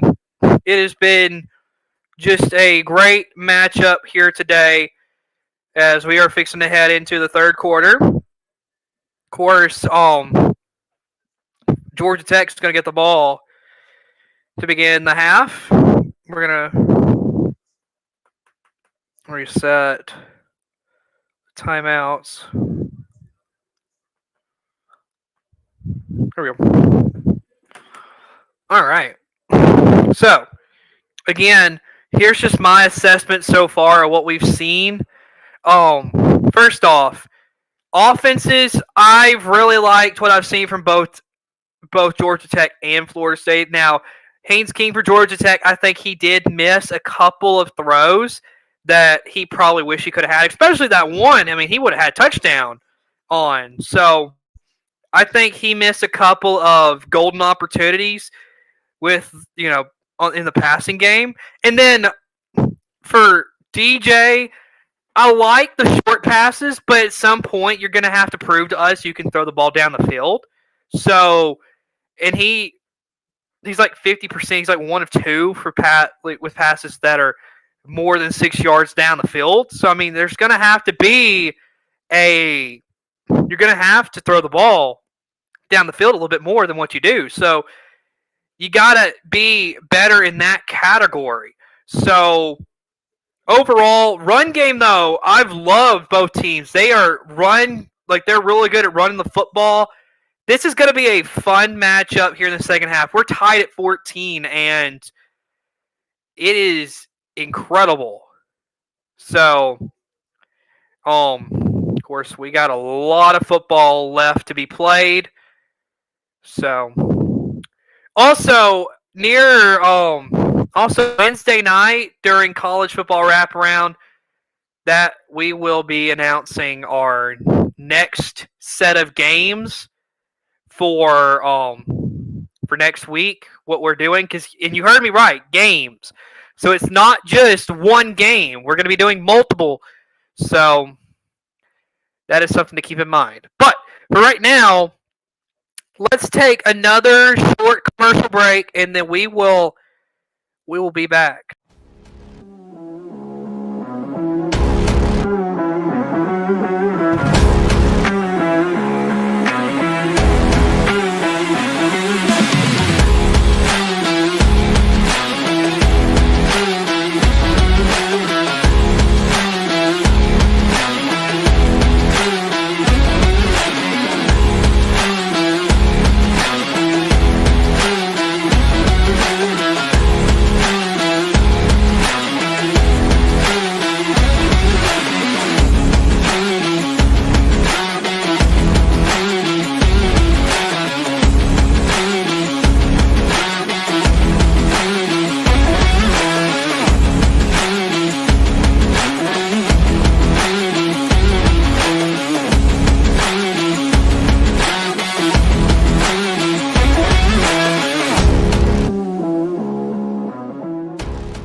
All right, welcome back, everybody. We are just moments away from the beginning of the second half. Again, here's something else to talk about when it comes to the second half. Which defense is going to show up? I mean, I know it's still 14-14, but defenses really haven't played that great today, in my opinion. I feel like it could be better. So, we're going to have to see which defense decides to show up first. So that's something to keep in mind. So, again, we are just waiting on the second half to get underway. Thank you all for watching. This is incredible. Like I said at the beginning, we are at 81 subscribers on YouTube as of this morning. So if you haven't already, please consider subscribing on YouTube. We are at like 11 followers on Rumble. We've only been doing Rumble since January. So that is amazing to think about, that we're already up to 11.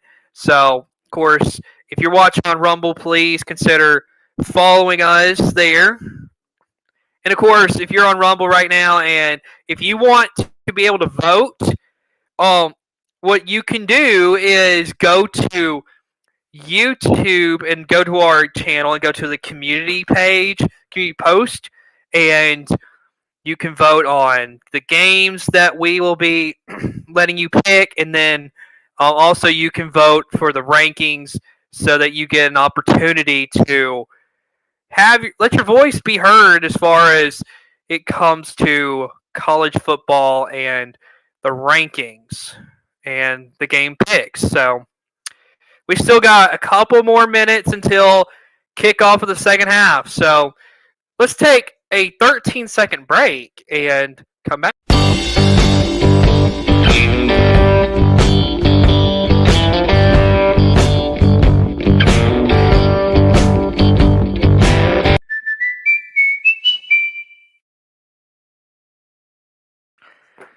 All right, everybody. Second half.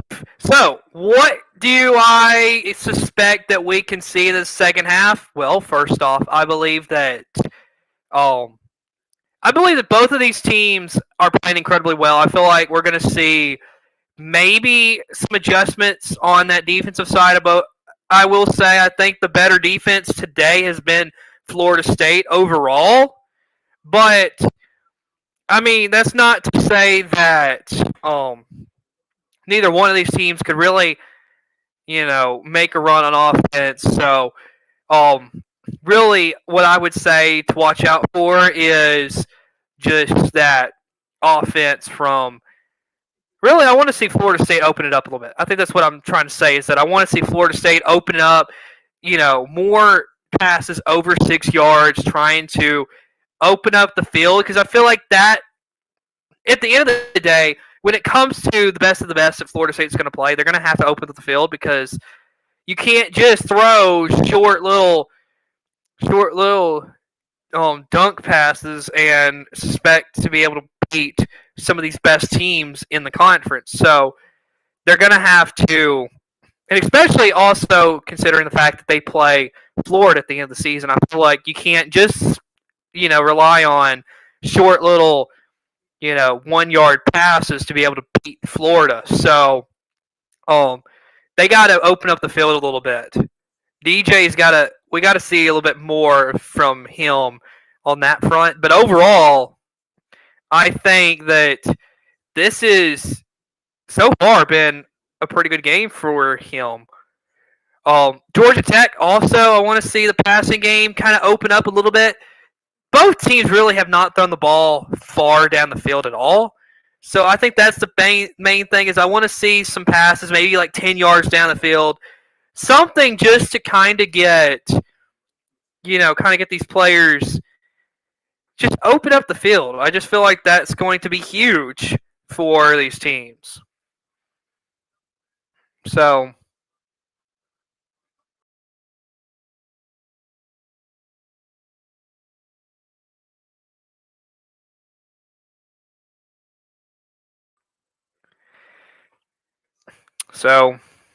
here we go. And right now, ESPN, the national broadcast, is showing some clips of the run game for both of these teams. Just again, like I said, the offenses have been really good here today, and Georgia Tech especially. I mean, they are a run-heavy team, and they are doing a great job of it.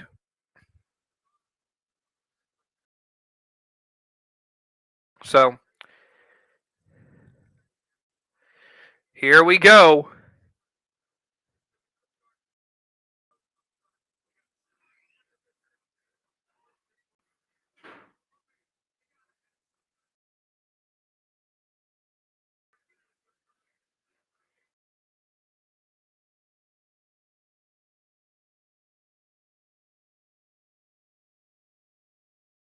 Georgia Tech football began the second half.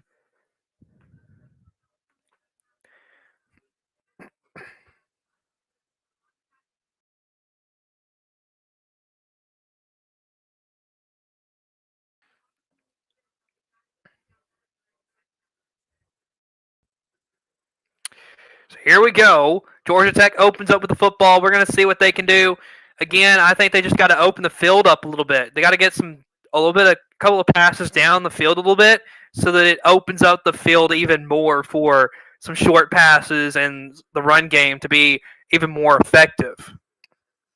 So here we go. Haynes King sends a man in motion. Here's the snap. Handing it off. It is their running back, Jamal Haynes. He's got the edge. He's cut down past midfield and down to the 40-yard line. 1st and 10 for the Jackets. And like that, I mean, again, this defense for Florida State has really been struggling, and Jamal Haynes opens it up. Great running right there by Jamal Haynes. And that is a burst of speed.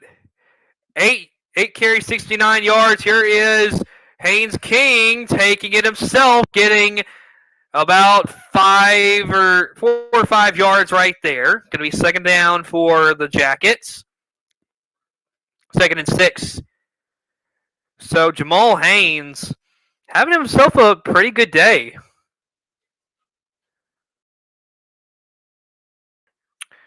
Last season he had 174 rush yards, 174 carries, 1,059 yards, and 7 touchdowns.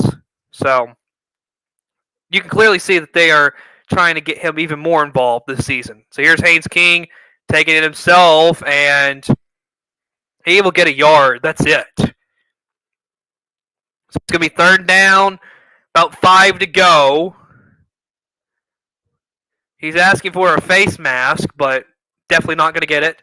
So 3rd and 5, Florida State, can they stop? Can they stop Georgia Tech right here and right now? That's going to be big.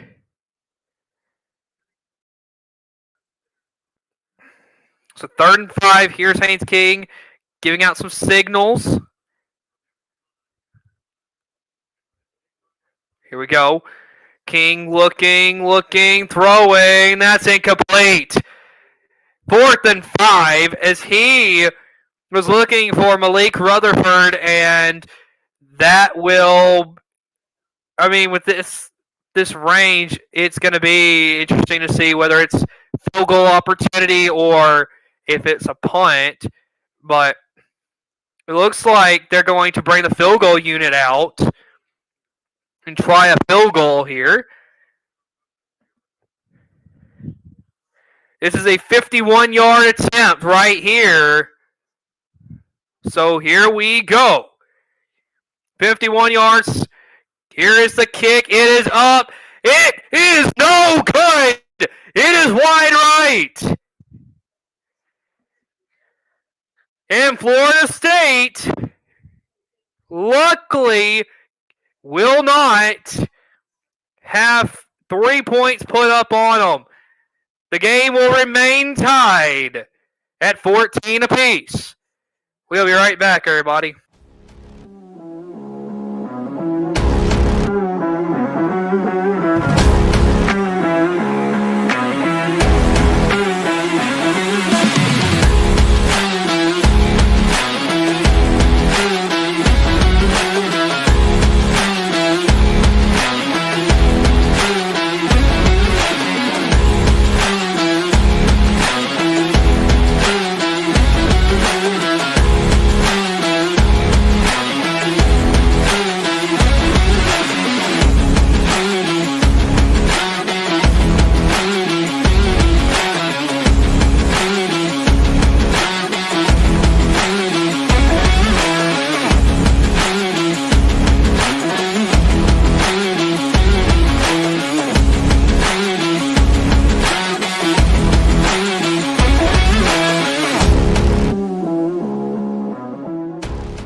All right, welcome back, everybody. They're still at commercial, and so what you saw is you had one big run by Jamal Haynes, and then they just could not capitalize. It was a 51-yard field goal that was wide right.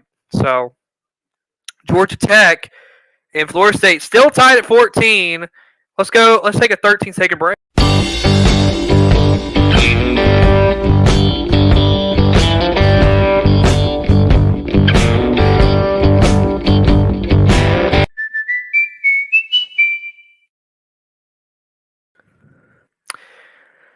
All right, everybody. We are just moments into the third quarter, and you just saw a missed field goal. So, yep, that is what happened. And so we are just waiting on ESPN to return to action. It has been a great day So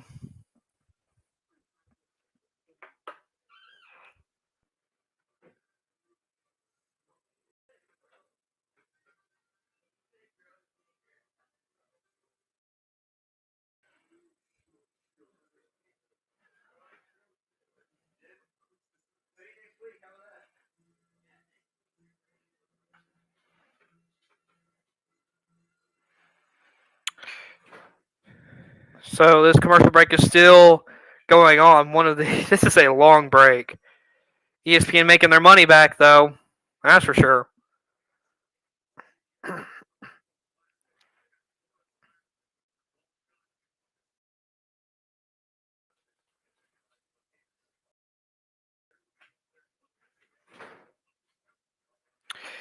So, game is about to return back to action. Florida State's going to start with the football. Again, just like I said for Georgia Tech, I want them to open the field up a little bit. Get the ball moving down the field a little bit. So, here is DJ. Get a look to pass. Looking, scrambling, throwing. That was deflected. Looked like he was looking for Kyle Morlock. And that is knocked down by that defensive line. So,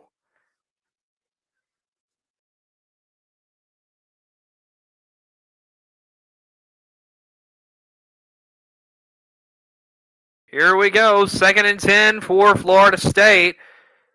The number 11 ranked team in the SBN poll. Sends a man in motion. Got his running back, Roy Dell Williams, who will take the handoff and get about 2 or 3 yards right there.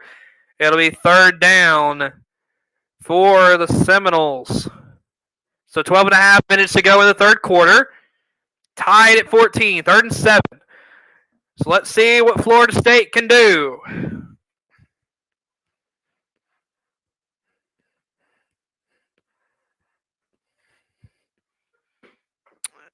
Today, Florida State 2 of 5 on 3rd down, 6-yard average on the 3rd down. So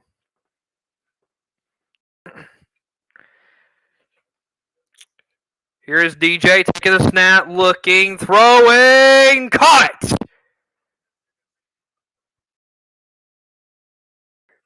Douglas, he caught the ball, but they said he was out of bounds.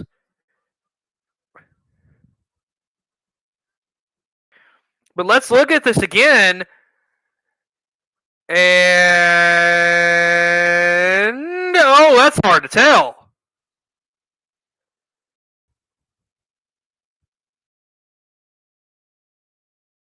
He may be in bounds. He may have got the tip of his foot in.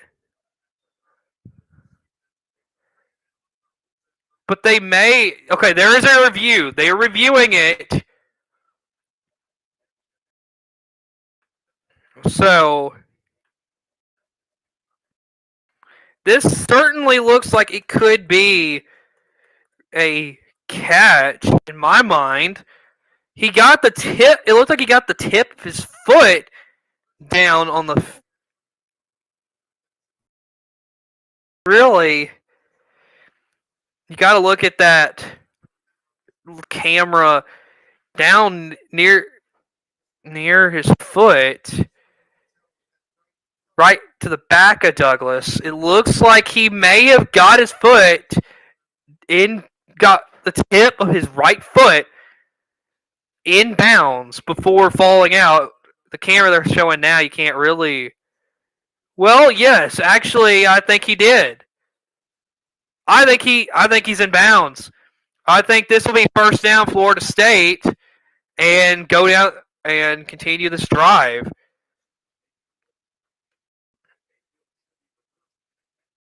Right now, the call on the field is incomplete pass.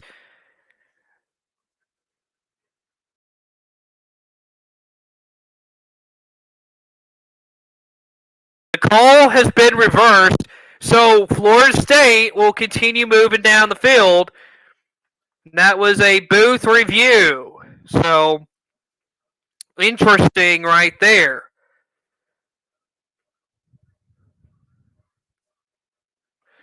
Ja'Kai Douglas, though, what a catch. Like I said, they needed more.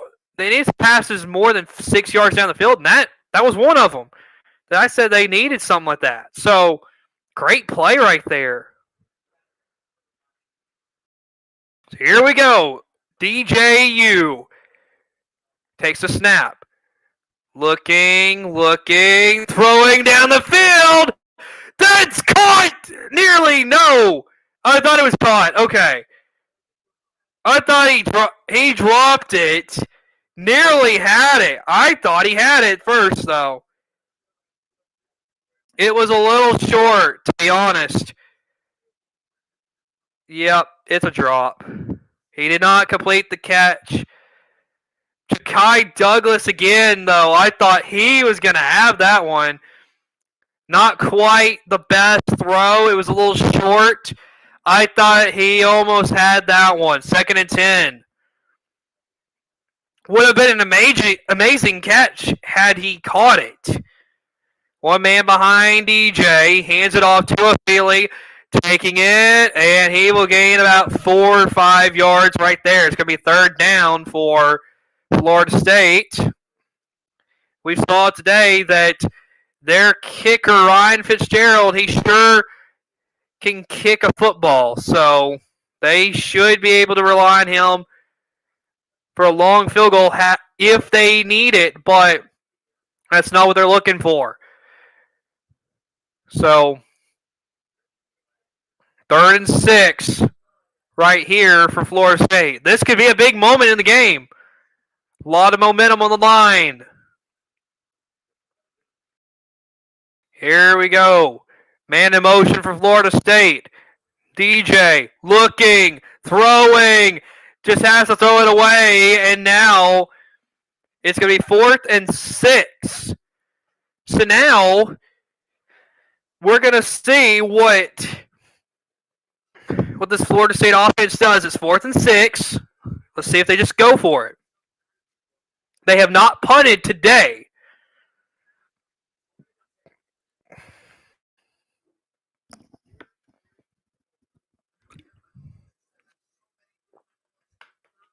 Okay, so they are punting.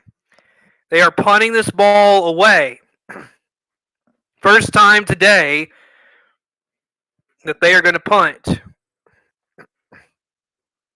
And that one will go into the end zone. So now it's going to be Georgia Tech ball from about the 25. So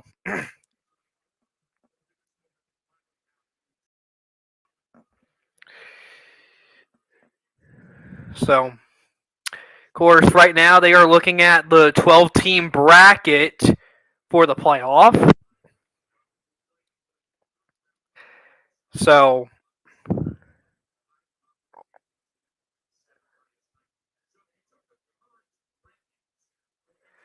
wow. If you take the current rankings right now, Georgia, Ohio State, Florida State, and Utah get the byes.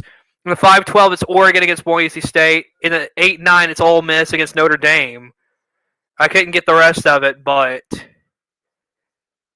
that is crazy. Here we go. Haynes King, one man behind him. Taking the snap, hands it off. Jamal Haynes. He's brought down for a loss of 3. Lundy, the man that got Haynes right there. Second down and 12 to go. And Jamal Haynes didn't even have a chance right there. Great tackle, though. DJ Lundy, just incredible. Here we go. King throwing, and that's way over the head of his receiver. Incomplete. 3rd and 12 now for this Georgia Tech offense as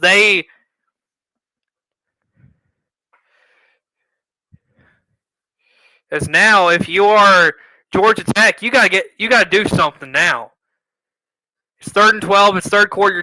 You're in a tie ball game. You got to start trying to do something. Here we go. Haynes King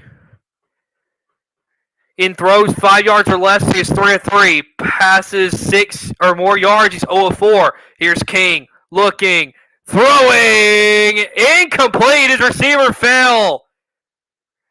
It's 4th and 12, and Florida State will get it back. Not a great sequence right there for Georgia Tech, but that defense of Florida State, much better on that possession. Much better. I think that is what people were wanting, and I think they finally started doing a little bit better right there. So here we go. Shanahan back out, ready to punt it away. There's the snap. Shanahan will punt it away. This is a nice punt right here. It'll be picked up. And here is a return that'll go for a few yards, and that is all. So, 1st and 10, it will be Florida State football. National Broadcast is going to take a commercial break, and so are we. So, we will be back in a minute.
All right, welcome back, everybody. Here we go. Huey Ungalale giving up to Royd L. Williams, who will get a few yards right there, and that'll be it. 2nd down. So, of course, Shanahan began. He, of course, went to Melbourne to study how to kick, and then he's been all over the place. David Shanahan, of course, is the Irish-born punter for Georgia Tech. And here's Roydell Williams for Florida State. He got a yard short of that line to gain for the first down. So now it's going to be 3rd and 1. So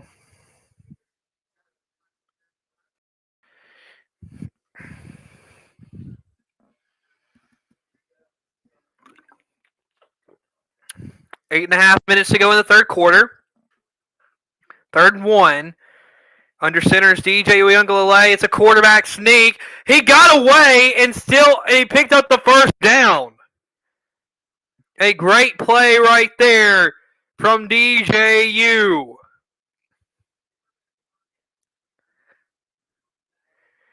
And now a pile up. Now they got all the players up.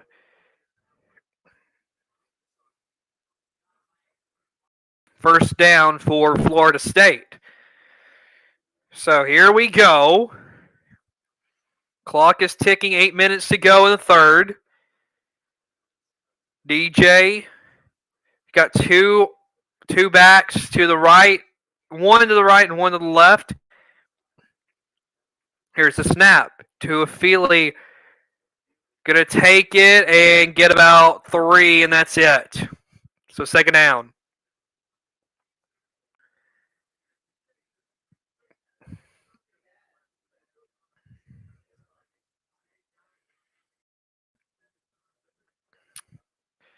So now, of course, just they're showing DJ's pickup of the first down.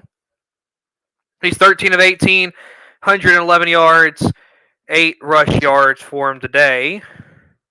Here's DJ looking, throwing deep, incomplete and out of bounds. He is looking for Malik Benson. So 3rd and 7 now. So 3rd and 7. We will see where Florida State goes on this one. Because if they don't get it, they most likely will have to punt this. So they need to get 7 yards right here.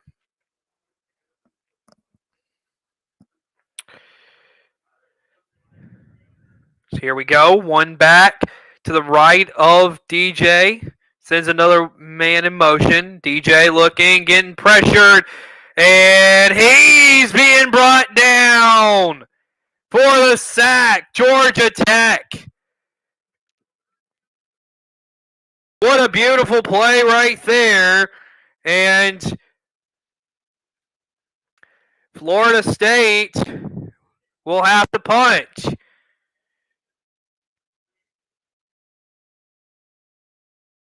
Also, Colton Naylor was not able to join us for game picks, but he does have his picks on his own YouTube channel, so we'll get to that here in a minute. As there's the punt from Maschermano. That one will... Oh, man! Man! So the punt returner, Rodney Shelley, caught the ball, and he was blown up. What a hit. Shelley blown up by Joseph of Florida State. What a play. Man. All right.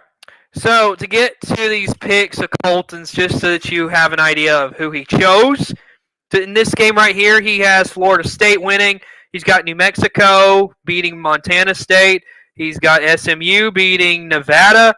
And then he's got Hawaii beating Delaware State. So those are his picks for this week's games.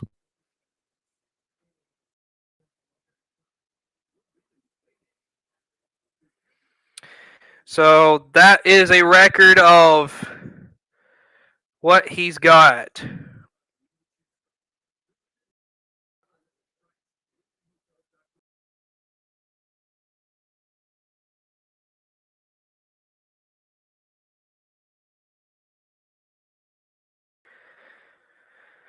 So let's take another commercial break, and we'll be right back.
Okay.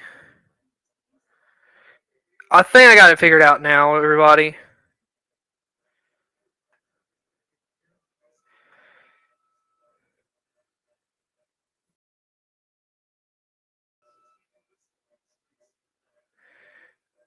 Okay. Here we go. Here is a snap. Haynes King will get it over to his receiver, and that'll be complete right there. That is Avery Boyd for Georgia Tech. 6 minutes to go in the third quarter. Haynes King again. I mean, he's 4 for 4 on passes 5 yards or less, 0 for 5 on 6 or more yards. So, again, he's got to hit some of these deep passes at some point in this game. But here we go. Here is man in motion. That's Chase Lane. Here's the snap. Haynes King going to take off with himself and get like 1 yard, and that's it. Nothing doing. The stark contrast from first and second halves. Florida State tightened up on defense a little bit. Both teams' defenses have started to show up a little bit here in this second half. So,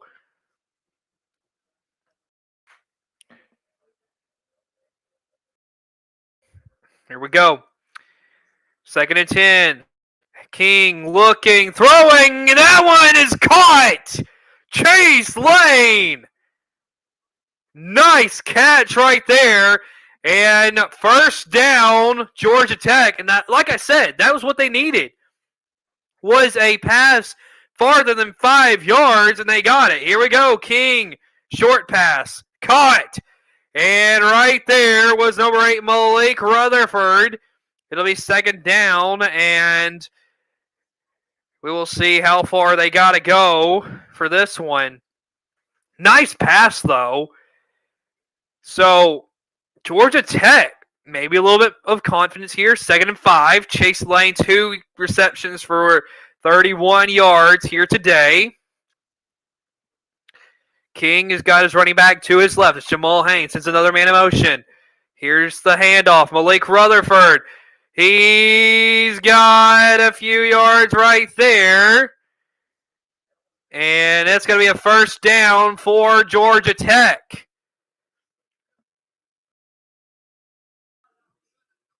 Under 4 minutes to go in the third quarter.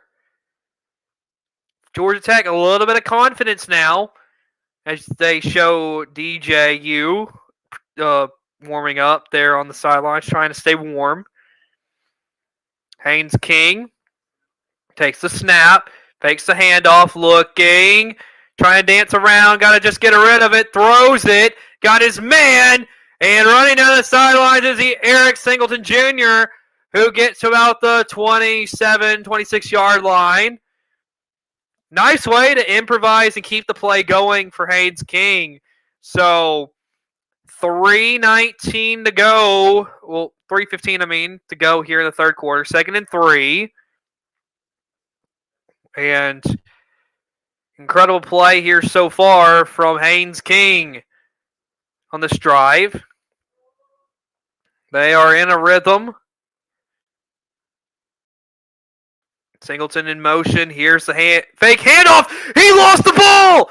He lost the ball. Who's got it?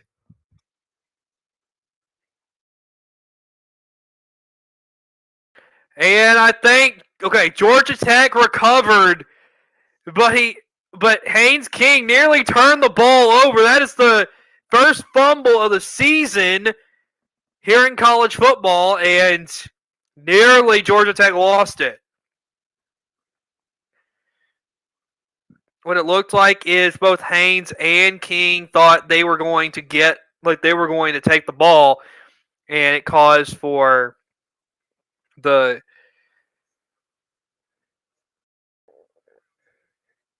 here we go. King looking, throwing, caught! Rutherford, first down, Georgia Tech. As the Jackets are looking really good on this drive. Now, one thing to keep in mind is that Florida State has not lost an ACC conference game since 2022. So, if Georgia Tech were to win this game, that first time in 2 years that Florida State loses a conference game. Here is King handing it off. And that's Alexander who gets right there. Good running by the back. And Georgia Tech on this drive has looked really good. This is the second season that Buster Faulkner has been the offensive coordinator at Georgia Tech. He's spent 3 seasons as Georgia quarterback quality control assistant, and then 12 total seasons as a coach, I believe is what it said. So, here we go. 2nd and 5, under a minute to go in the third quarter.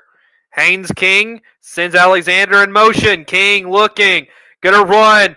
He's got a first down and a lot more. He's gonna run, and he's got a first and goal at about either the 1 or the 2. Haynes King, just explosive. And now you got 30 seconds to go in the third quarter, and Georgia Tech is looking really good right now. Haynes King fought for every yard he could right there on that play. Now you got 1st and goal, 15 seconds to go, and they may just elect to let this clock run out, and I think that's what they're going to do. As Georgia Tech and Florida State, none of them scored in this quarter. Bring on quarter number 4. First, let's go to commercial, and we'll be back for the fourth quarter here on Saber Broadcast Network College Football.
Welcome back, everybody. Football here on Saber Broadcast Network. I'm Cooper Naylor. We've got one quarter left in the first game of the whole college football season. It is going to be exciting.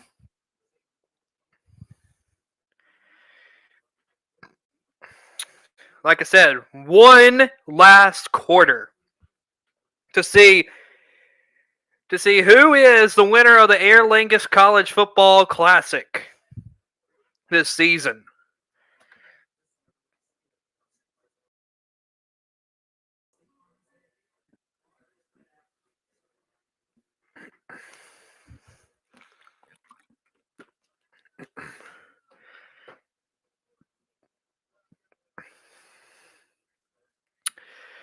So, Florida State, their defense there at the end of the quarter kind of got tired again, like it did in the end of the second.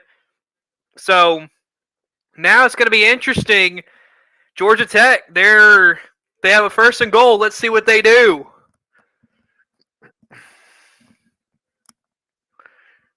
But here we go. Haynes King at quarterback. This is a 10-play, 87-yard drive. It's amassed 6 minutes and 19 seconds. Here's the handoff. Jamal Haynes, he's in! Touchdown, Georgia Tech! And the Jackets open up their biggest lead of the game.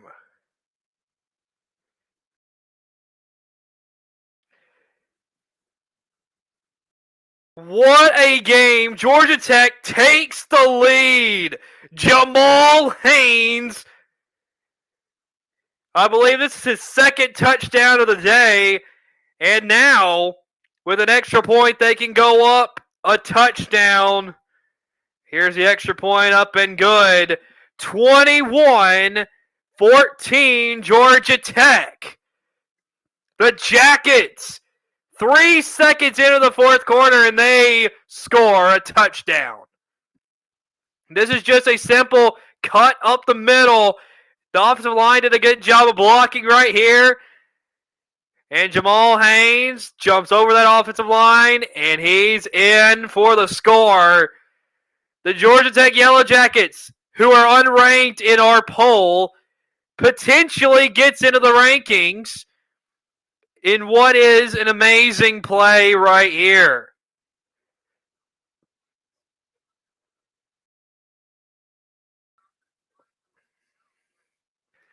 Haynes King, though, today, he had a great drive right here. Just a great drive. And like I said before, we open up the field, then good things happen, and that's what Georgia Tech did, and good things happened on that drive. 21-14 as here's the kickoff, and it'll be Florida State football as here will be a return. And not going very far to about the 16, 17-yard line. And here comes DJ Uiagalelei.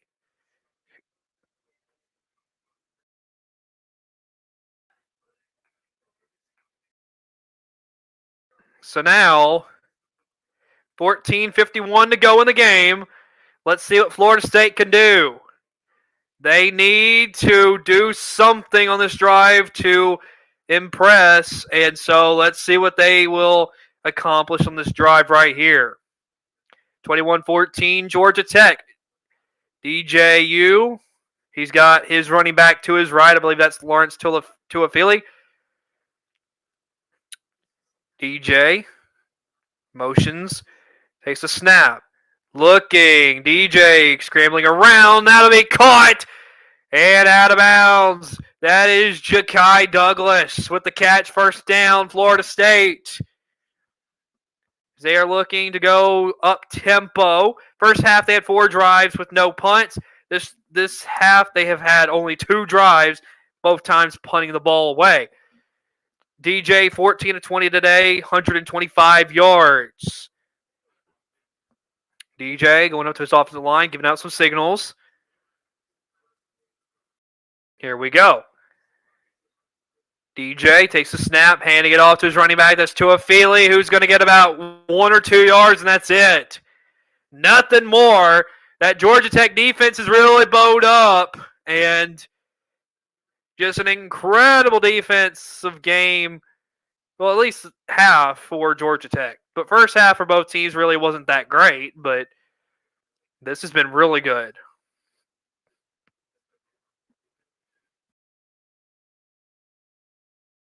So here we go. Kyle Efford, the linebacker for Georgia Tech. He's got 8 tackles and 1 tackle for loss today. Here we go. DJ under center. Sends a man to motion. Got a man behind us. Roydell Williams, who's going to take the snap, and he will be tackled for a loss. 3rd down for Florida State. And now, this is a big moment for the Seminoles today if they want to continue with their win streak. And also, if you are one of those viewers who chose Florida State in our poll, then you really realize that 75% of you could be wrong on this game. So, a lot of the line today. Here's DJ. Looking, throwing, caught! And we'll see. Is that a first down? Yes, it is. They will give it to him. First down, Florida State.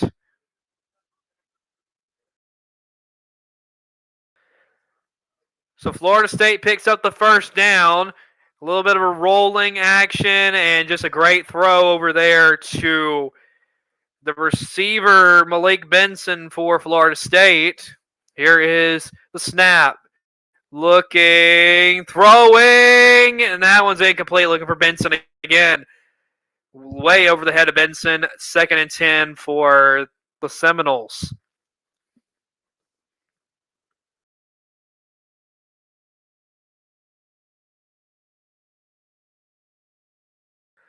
So, really, he probably would have had, I think they said, Jalen Brown. He was wide open over the middle. DJ didn't see it, though. Here we go. 2nd and 10 for the Noles. Here's DJ. Looking, throwing, caught! Kendron Poitier. And that is his first catch of the day. So now, 1st and 10 for the Noles as they're moving the ball down the field.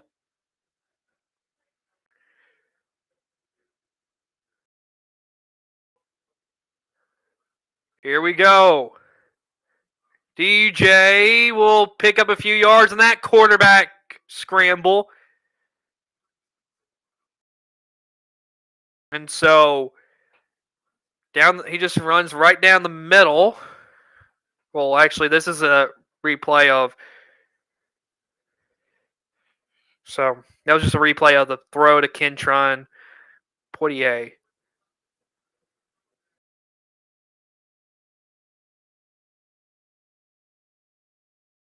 So here we go. DJ takes a snap. Going to hand it off to his running back, who's going to get just about to the line of scrimmage.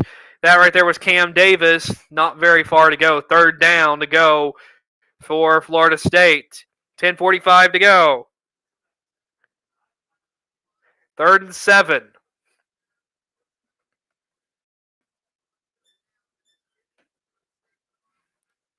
So 3rd and 7 for the Noles. Georgia Tech with the lead. Florida State's win streak in the ACC is on the line here tonight. So here we go. DJ takes the snap. Looking, throwing, incomplete. Out of bounds, and it's 4th and 7. And now, again, this is big because it looks like they are going to go. They are going to go for it. 10 minutes to go in the game. And Mike Norvell says it is too important. Plus, with the way Georgia Tech is holding on to the football.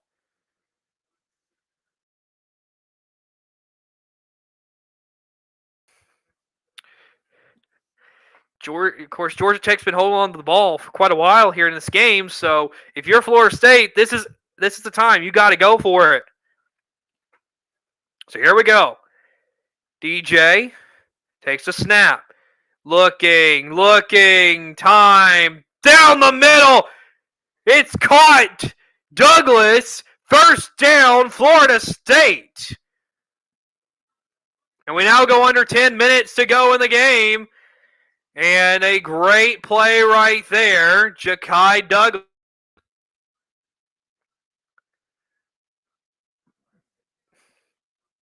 And DJ, just a great throw.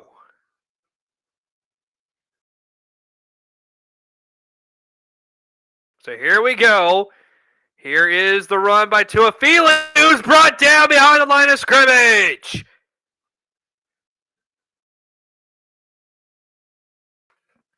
And really, right now, you got to get a touchdown if you're Florida State. You cannot afford to not have a touchdown. 2nd and 13. And run game, it was working in the first half. Here in the second half, it is a no-show. This is a 6-minute drive for Florida State. Here we go. DJ takes the snap. The pitch to Roydell Williams, who will get about 4 yards. So it'd be 3rd and 9 right here for the Noles. So now, if you are Florida State, then you got to figure out what you're going to do.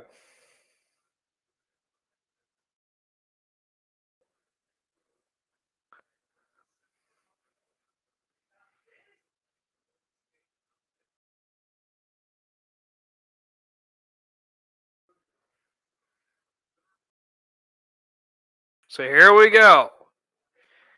DJ takes the snap, hands it off, and that's Roydell Williams, who just basically gets not even a yard. I'm confused at why they would run the ball there. It's 4th and 8. And I wonder, do they see this as 4-down territory? It looks like they're going to go for it. I don't understand that. I don't understand why you don't try to pick it up there. That don't make a lot of sense to me, folks. I just got to be honest. That does not make a lot of sense. I would have thought you would have tried to pick up the first down on that 3rd down play. So here we go, 4th and 8. 7.5 minutes to go. DJ looking, throwing, caught! Malik Benson! 1st and goal, Florida State!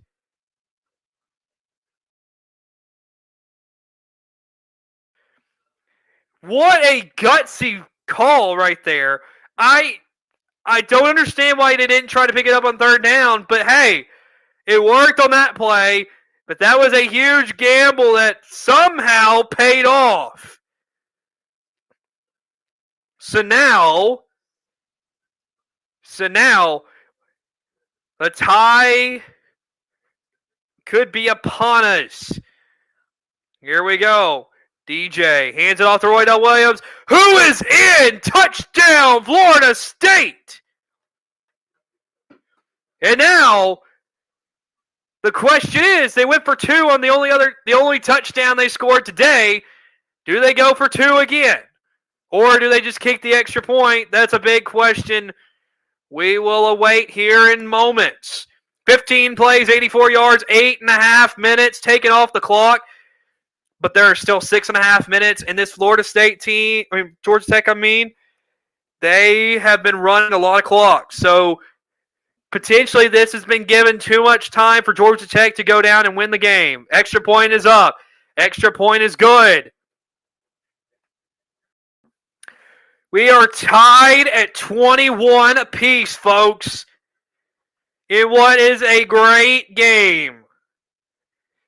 Florida State, Georgia Tech. First game of the season is coming down to the wire. Just what we wanted to begin a great college football season. And folks, what a game. What a game.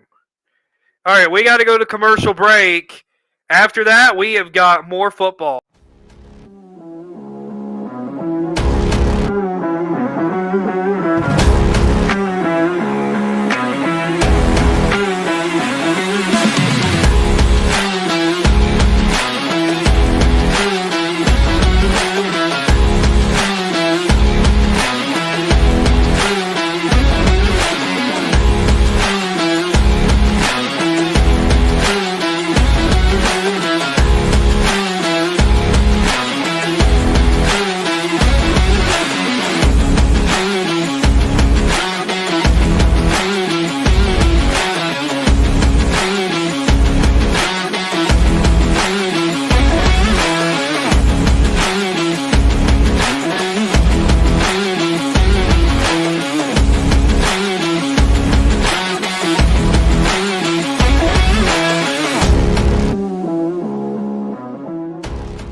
All right, everybody, welcome back to college football here on Saber Broadcast Network. Tied at 21 all, folks, in what has been an incredible matchup here so far today. So, we are waiting, but we may have a guest on here in a few minutes. Just moving over just to give a little bit of space for him, depending on if he comes or not. Of course, we're just waiting to see. But let's take another commercial. Let's take a 13-second break, and we'll be back.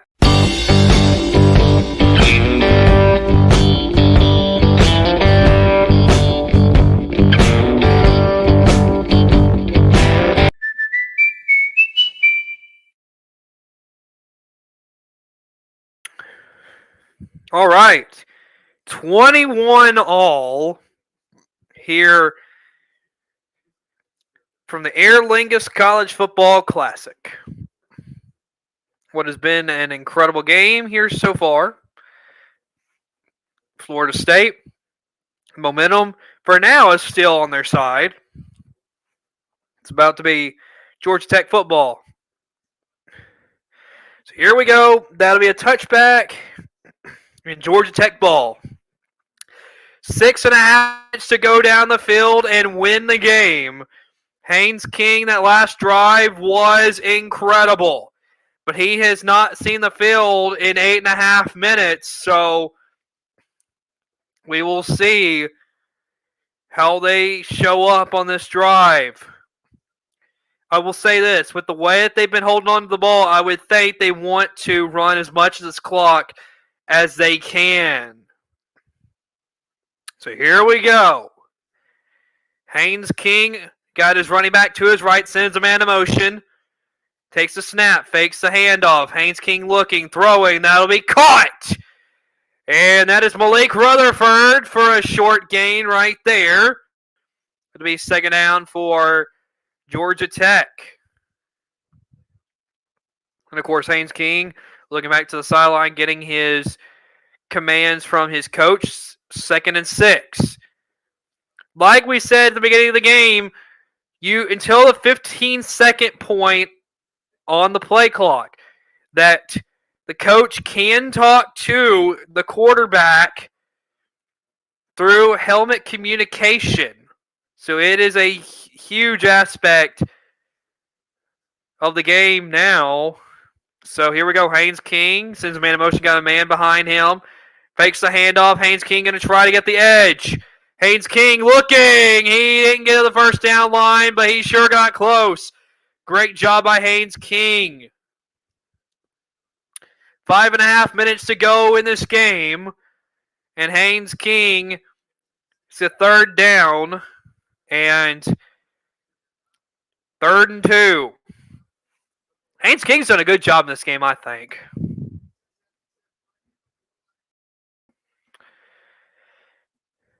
So here we go. 3rd and 2, big moment in this game, tied at 21 apiece. Man in motion, Haynes King. Got Jamal Haynes to his right, and now we got a flag, and it looks like it's going to be on Georgia Tech. But we'll wait and see what the flag is.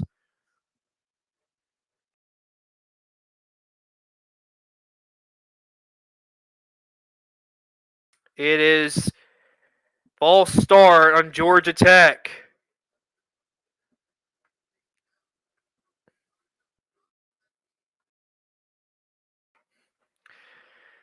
So here we go. You would think Haynes King on a 3rd and 7 is gonna have to throw the ball to get this first down. You would think.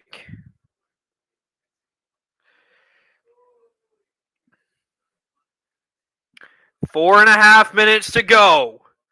Haynes King takes the snap, looking, throwing. That one's caught. Jamal Haynes, first down and more, going down the sideline.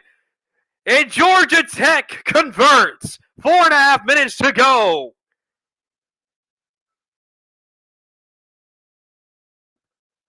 And Haynes King does a great job of assessing the play. Nearly gets sacked and finds Jamal Haynes. Big time play. Again, clock is running. 4:10 to go, 4th quarter. Here's the snap. Fakes the handoff. King running. He's getting as much as he can. Pushing the pile. And he's down. And he got like 7 or 8 yards right there.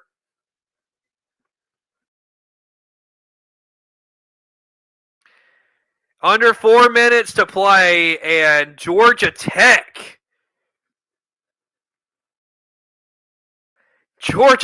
is trying to go down and win a football game. Haynes King has done good today.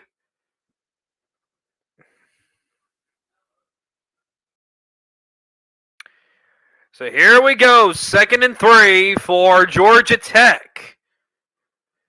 We will see what they can do. Here's the snap, hands it off. Alexander, first down. Georgia Tech with 3 minutes to go. This is huge for the Jackets.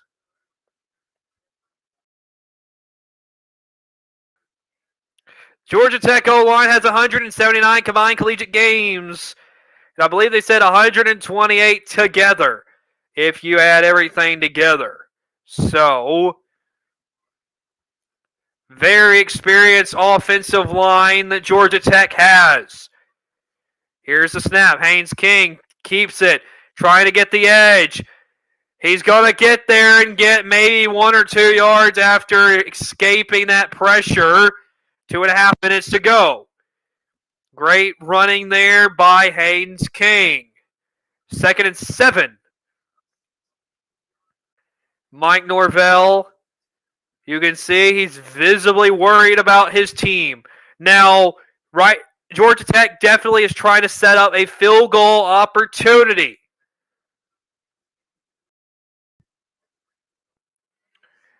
As the 2-minute timeout is upon us.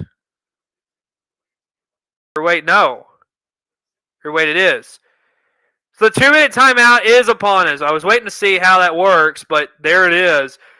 2 minutes to go in Dublin, Ireland. What a game. We will be back in a moment.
All right, everybody, welcome back. We have 2 minutes left in this game, and man, it has been a wild one. We are tied at 21 apiece in what has just been an amazing game. If you look back, it's got to be. I mean, for me, I think the star of the game has got to be, on that Georgia Tech side. I got to go with Haynes King just because of, although the passing, it really started showing in the second half. I think just his ability that he's been able to really dissect and make the right play when he's needed to make the right play, and just his ability to get out of the pocket and make some plays with his legs. I think that's why he's the player of the game. Now, of course, we will wait and see about that, as there's still 2 minutes to go, as Georgia Tech's trying to go get a field goal and win this game. And that's what's going on in reality. So,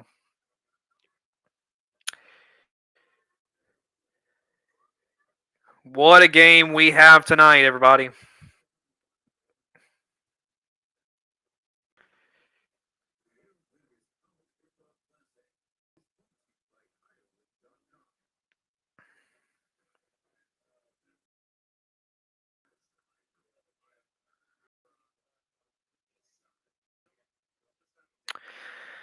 So here we go.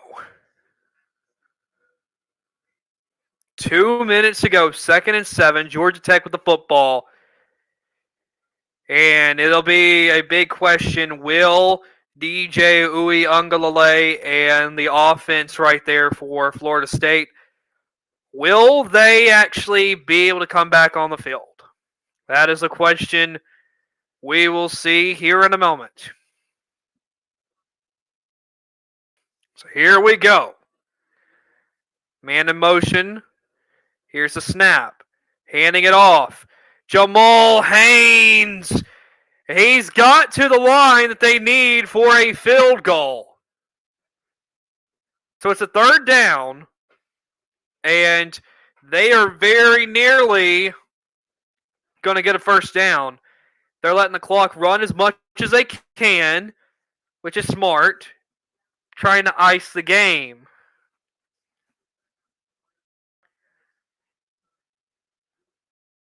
So Haynes King guiding his offense. 7 plays, 42 yards. A little over 5 minutes. Here's the snap. Handoff.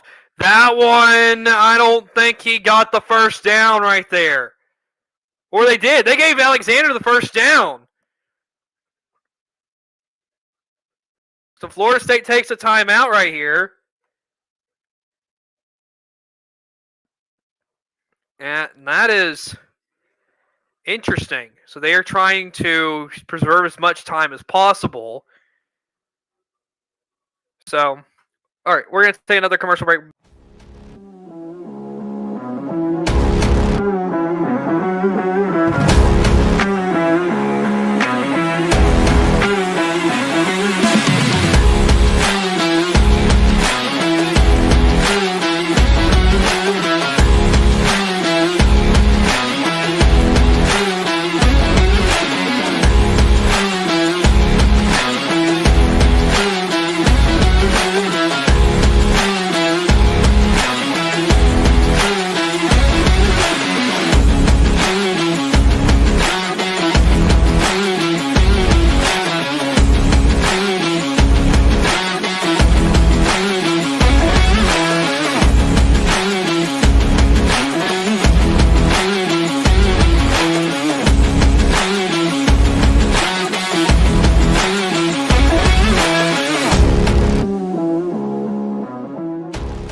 All right, everybody.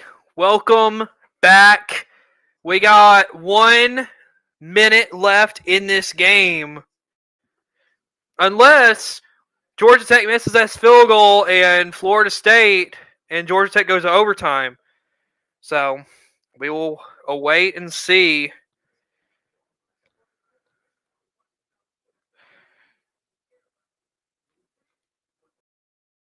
So we're just awaiting the national broadcast to come back. Again, like we've said before, Florida State has not lost a conference game since 2022. So this is big because they are potentially about to lose a game that really they should lose. Georgia Tech's been the better team today. So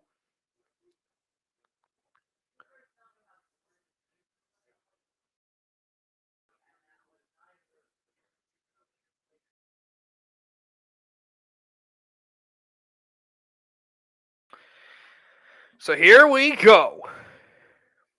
It is the final minute of the game, and Georgia Tech has that opportunity to ice it and win it. So here we go. 1 minute, 11 seconds to go. They are trying to set up a field goal opportunity.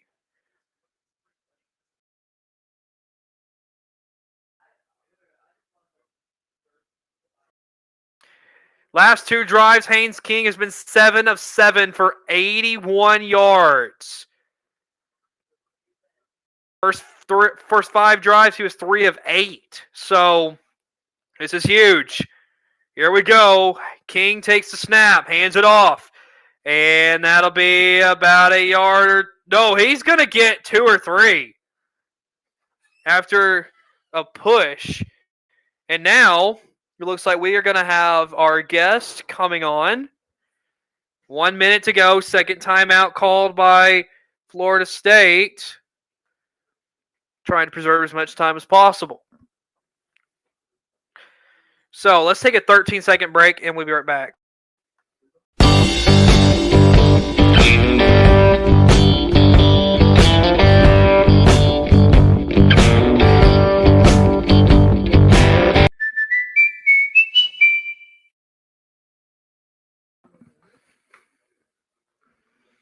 All right, everybody, we are back, and my guest here, Colton Naylor, is here.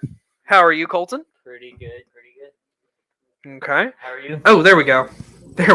Now we can hear you. Can you hear me? Testing. Yes. Now we can hear you. Excellent. Forgot to turn you on. Oh.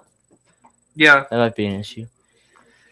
So, from what you've seen, what do you think about this game? Honestly, I mean, I like DJ. I'm like one of the few supporters of DJ Uyunglele, but he doesn't seem very good today. And then I really didn't know who Haynes King was until like a month ago. So like I was just trying to get figure out, how good he was. And he's impressed me a little. He's not really the best passer, but I mean, he works. He's good for what you would expect from Georgia Tech. So pretty good game. I'll say this. The run game's been dominant, but I think Florida State just, to me, the offense has been good, but they've just relied so much on the run game, which I think Georgia Tech's figured that out. Mm-hmm. And Georgia Tech, I feel like once they started actually throwing the ball around and opening the field up, I think that really has got Florida State trying to guess what they're going to do next. Mm-hmm. Also worth noting is that Florida State has like this like high expectation because like last year they were really, really good. The year before they were solid. Georgia Tech doesn't really have expectations. Like the expectation for Georgia Tech is okay ACC school. You know what I mean? Yeah. Like essentially, because next year I found out I think it's Kansas State, Iowa State's playing in Dublin, mm-hmm. And I was like, it's basically the same game as this, just Big 12 version, because Kansas State by Florida State is a team that's typically pretty good in the Big 12. Probably be either win it, second place, third place. You know what I mean? Yeah. And then Iowa State's like Georgia Tech. You never really have good expectations for it. I mean, you do have expectations, but it's never like it's like either you expect them to be good enough to be a bowl team, or good enough to be like at most like 9-10 wins. You know what I mean? Right. So like you never like, and that's the same for Georgia Tech. So like you never really expect this to be like Clemson, Georgia level, but still a good game. Yeah. All right. Aiden Burr, the kicker for Georgia Tech, he did miss earlier today with, I believe it was like a 51-yard field goal. That was right before halftime. How did he miss that? So that was a chip shot. I think it may have been right at the beginning of the third quarter. But right now, and of course, it says he has never attempted a game-tying or go-ahead field goal in fourth quarter in his college career. So that's not good. 1 minute to go. Tied at 21. 2nd and 7. Here's a man in motion. Here's Haynes King. He dropped the ball.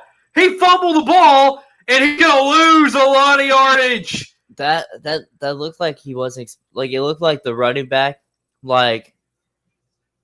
It looked like when the running back came across, he might have came across a little bit slower than he expected. Yeah, and it might have bumped him, maybe. Yeah. I think the running back. What's the running back's name? That one, that's Eric Singleton Jr., who was in motion. Yeah, well, maybe not. It looks like he might have clapped and didn't expect him to actually come all the way across. And it might have pumped. I don't know. That was pretty bad. So Florida State did take their last timeout. They're out of timeouts if they were to get the ball back. So now, if you are Georgia Tech, you're just trying to get as many yards as you can to get this opportunity to go up 3. Can I make a prediction? What's your prediction? You need to do like the Mannings, have like a board of all predictions. Anyway, I'm going to predict it. Okay. Georgia Tech gets a field goal. They go up 3 and leave, let's say, 11 seconds. Okay. Kick it off. Florida State gets it. They muff the kick. Georgia Tech gets the ball, wins. Okay. Mm-hmm. Oh, wait. Should I do my predictions before this game's over?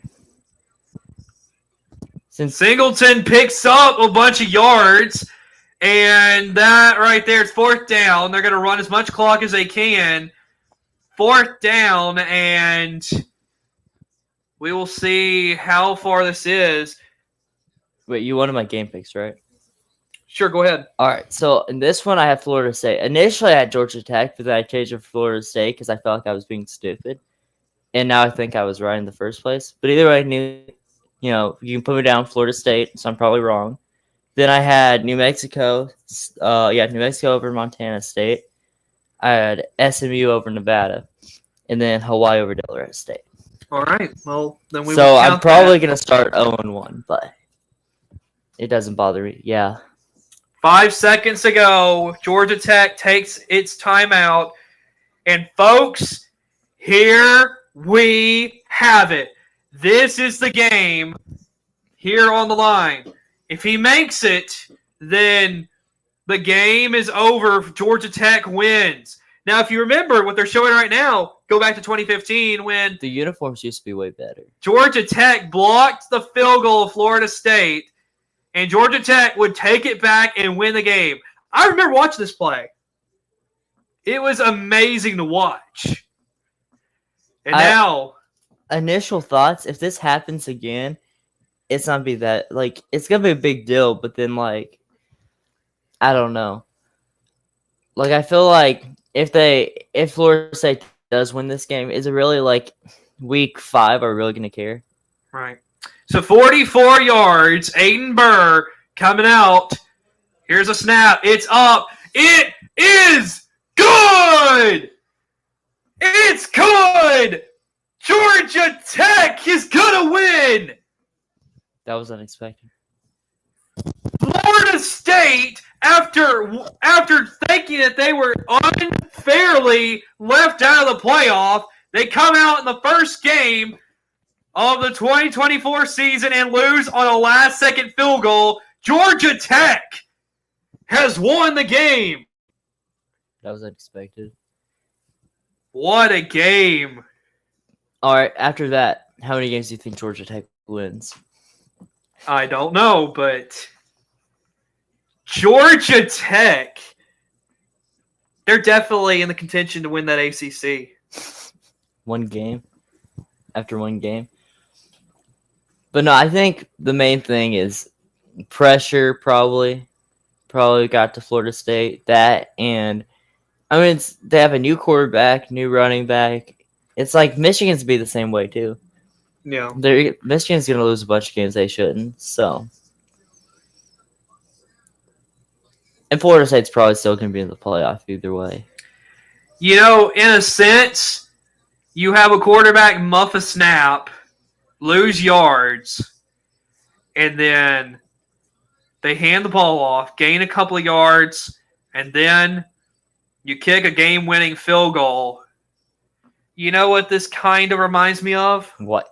It reminds me of two specific Alabama plays over the years. Okay? What about that 2nd and 26, Tua Tagovailoa in the national championship game, throws it to Devontae Smith to win the national championship game.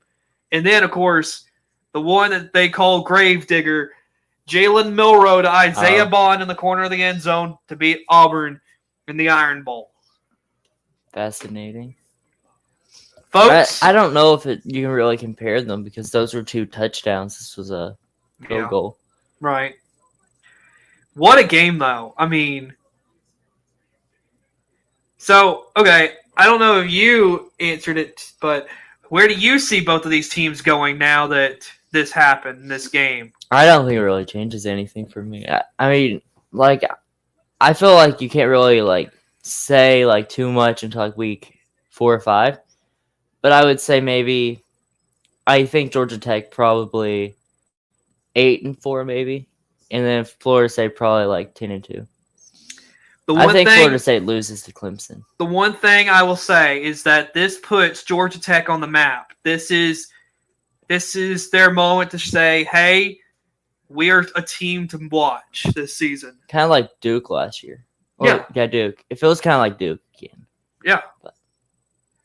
Well, didn't Duke beat Clemson week 1? Yeah. So it's just that all over again. Yeah. And it even kind of looks like Mike Elko, sorry. The difference is I think he's going to stay at Georgia Tech for a while because this is his alma mater. True. Well, nice having you on for the last few minutes of the game. Yep, thank you for having me. Yeah, so, well, you're 0-1 on your prediction. Yep. Doesn't really bother me too much. Well, there'll be more college football coming up a little bit later in the day, so. I'm probably going to be 0-4. Well, thanks for watching, everybody. We'll see you again later. Good night.